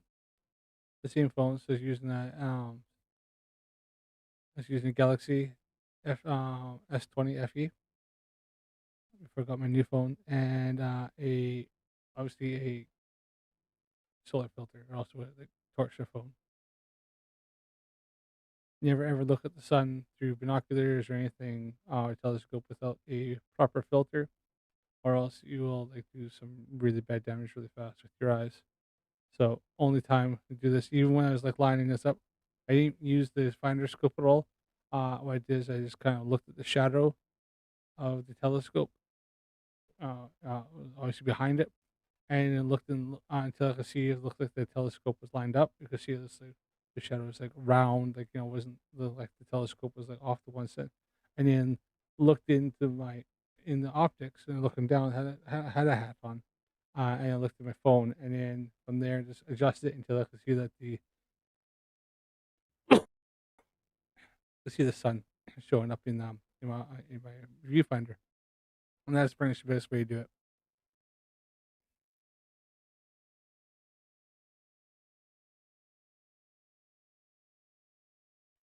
This may have been still out of focus a bit. I think it's one of the first times I used a solar filter, the video. So I was let's try to learn. I was trying to see if I could get the corona, but I didn't realize I needed a special filter for that. But I was yeah, it's having to go. You can definitely see some spots and stuff with this though. And I was zoomed in as well, trying to. And this is obviously zoomed out a lot more, looking at the sun, exposure time, and the solar filter. And this is the sun actually setting. As you can see, it's not going tiny to a tiny little pinprick light. And it's behind the trees, but it's not taking off. It's not going off and going to a very tiny little point like it requires on a flat Earth. It's setting. It's still a full sun through a solar filter, and I'm hopefully going to be doing this time this year. I'm going to go down to the beach and I'm going to take my telescope, the solar filter, and film the sun setting and show that the sun doesn't go to a little point, that it stays the same angular size and goes all the way down until eventually this starts to disappear and disappears fully bottom up, which would falsify the flat Earth.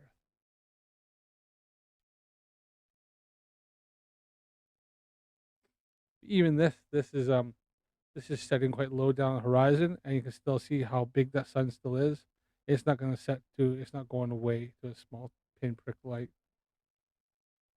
This is down the end of my road. There's some trees down there, and it's going behind the trees.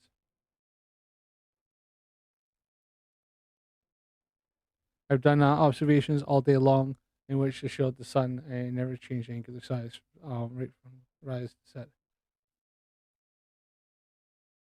And this images are done with I wasn't using any kind of software. I wasn't using my Astro camera. I was just using a cell phone on a on a refractor telescope. That's why you'll see a little bit of light aberration, like it looks kind of blue on the outside, and it's just because going through a telescope like this, you'll get that a bit. If I had better lenses and stuff, then you would get that could be reduced a lot more. But here's a video of the moon through my telescope. I think I may have had a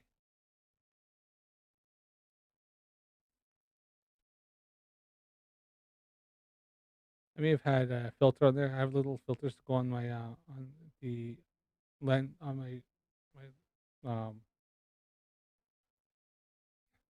my different um lenses and stuff to go on to help bring it down a bit, so it may not blind you. Because funny enough, the moon is actually stupidly bright. If you look through your telescope at night, you wouldn't think it's that bright, and you look through there, oh, painful. So if you're doing looking through look at the moon through a telescope, you put a filter on there on your eyepiece just to help bring it down a bit. You can get ones that are for lunar that darken up a little bit so that you can see detail and not blind yourself. On obviously using a phone or using a camera, you can turn down the exposure. You can darken it up a bit.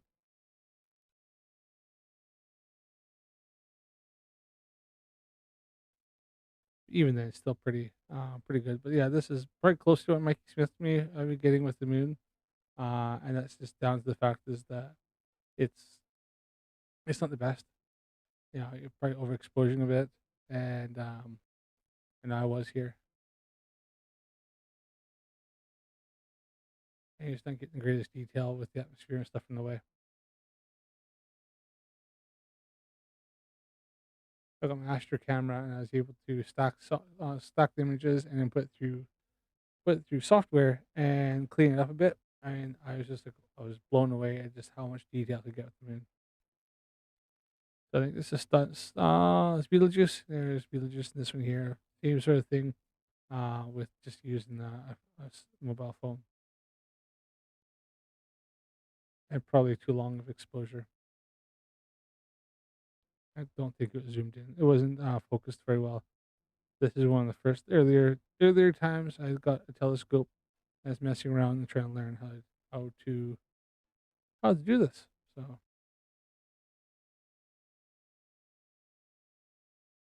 yeah, that was definitely like way too long shutter speed there. Look at that. It's all like this blob.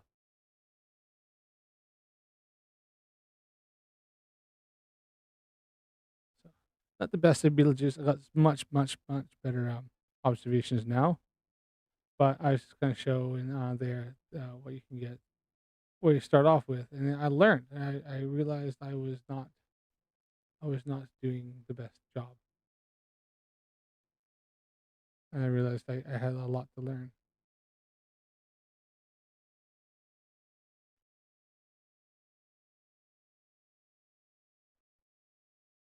But yeah, I'll leave it. I think I'll leave it at that there. So this is my TikTok page. Anybody who's interested, it is same name as this one is Curious UK. So that's what I kind of started out with. That's why I have a lot of different videos and stuff, which I'll be bringing some over to YouTube when and if I can.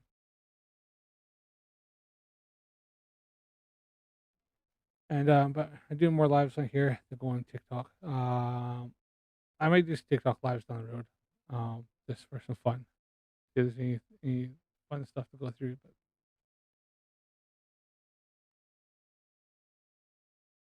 right now I'm enjoying my time on here.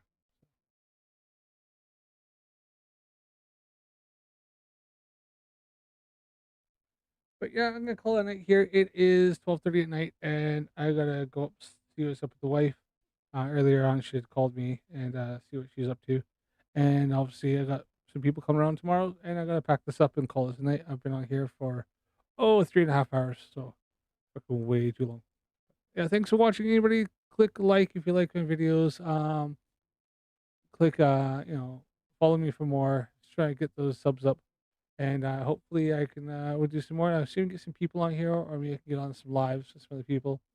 I don't know. I'm trying to see if I can collaborate, but I think I need to get some more subs before I can do that, so people think that I at least have some seriousness. And if I can jump on real quick, and I see that Craig and if Craig and Steve have actually got together, then I'll definitely look into that.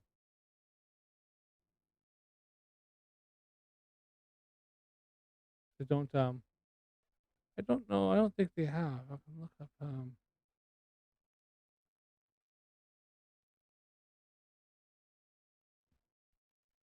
this. I always do this, don't I?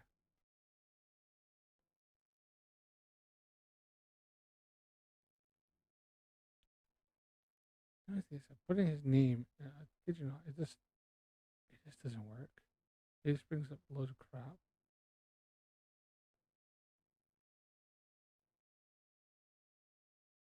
His channel is so hard to find.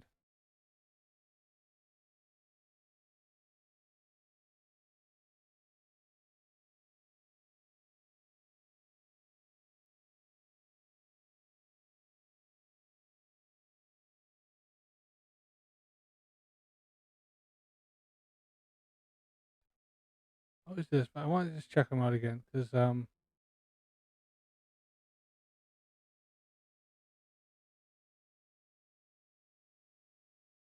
it's yeah, it's good content. No, he's got nothing new on there. So as you know, no videos.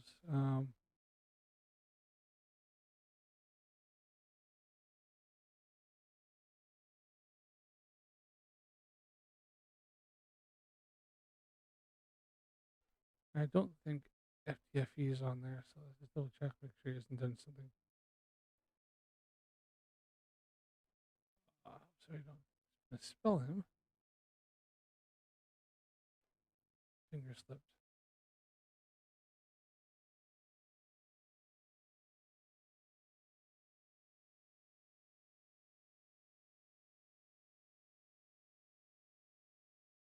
All right, let's see if Craig's got anything new up of any of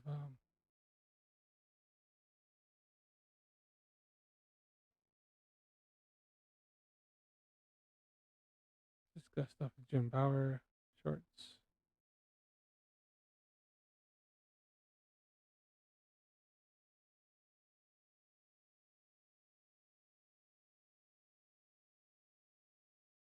I think Craig tends to do more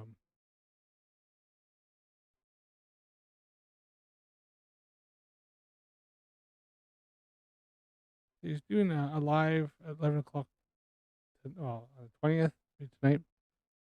So yeah, it's a few hours for that.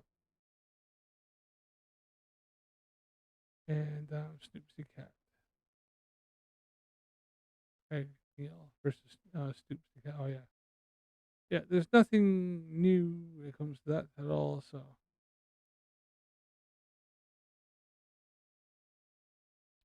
yeah.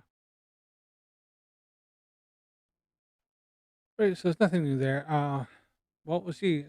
Steve says he's gonna do it sometime this week. He's gonna go live and give Craig the money, or actually donate the money to the charity that Craig wants to go into, and then half the money, and the other half is gonna go to DP debunks, and we'll see how that goes. But that's what Steve claimed. But does he do it?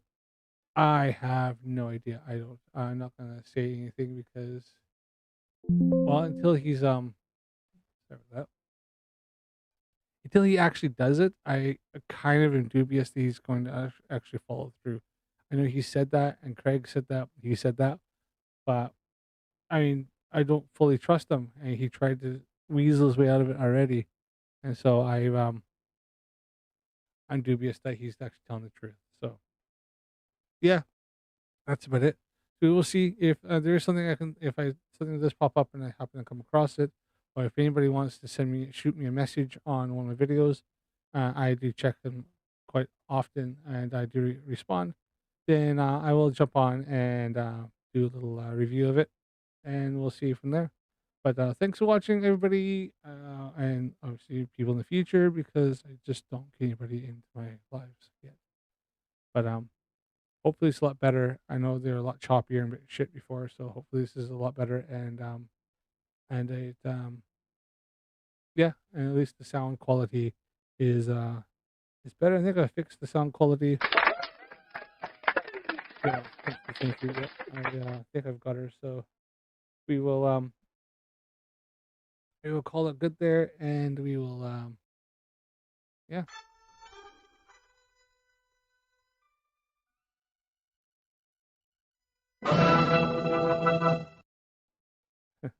Yeah, at least those are working now. The soundboard kept clipping them out. All right, I'm gonna call her a good one there, and we will see you all later. Thanks for watching this video, and don't forget to follow me for more. Have a good night.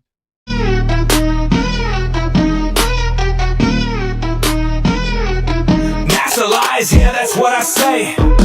Don't have proof or facts in any way.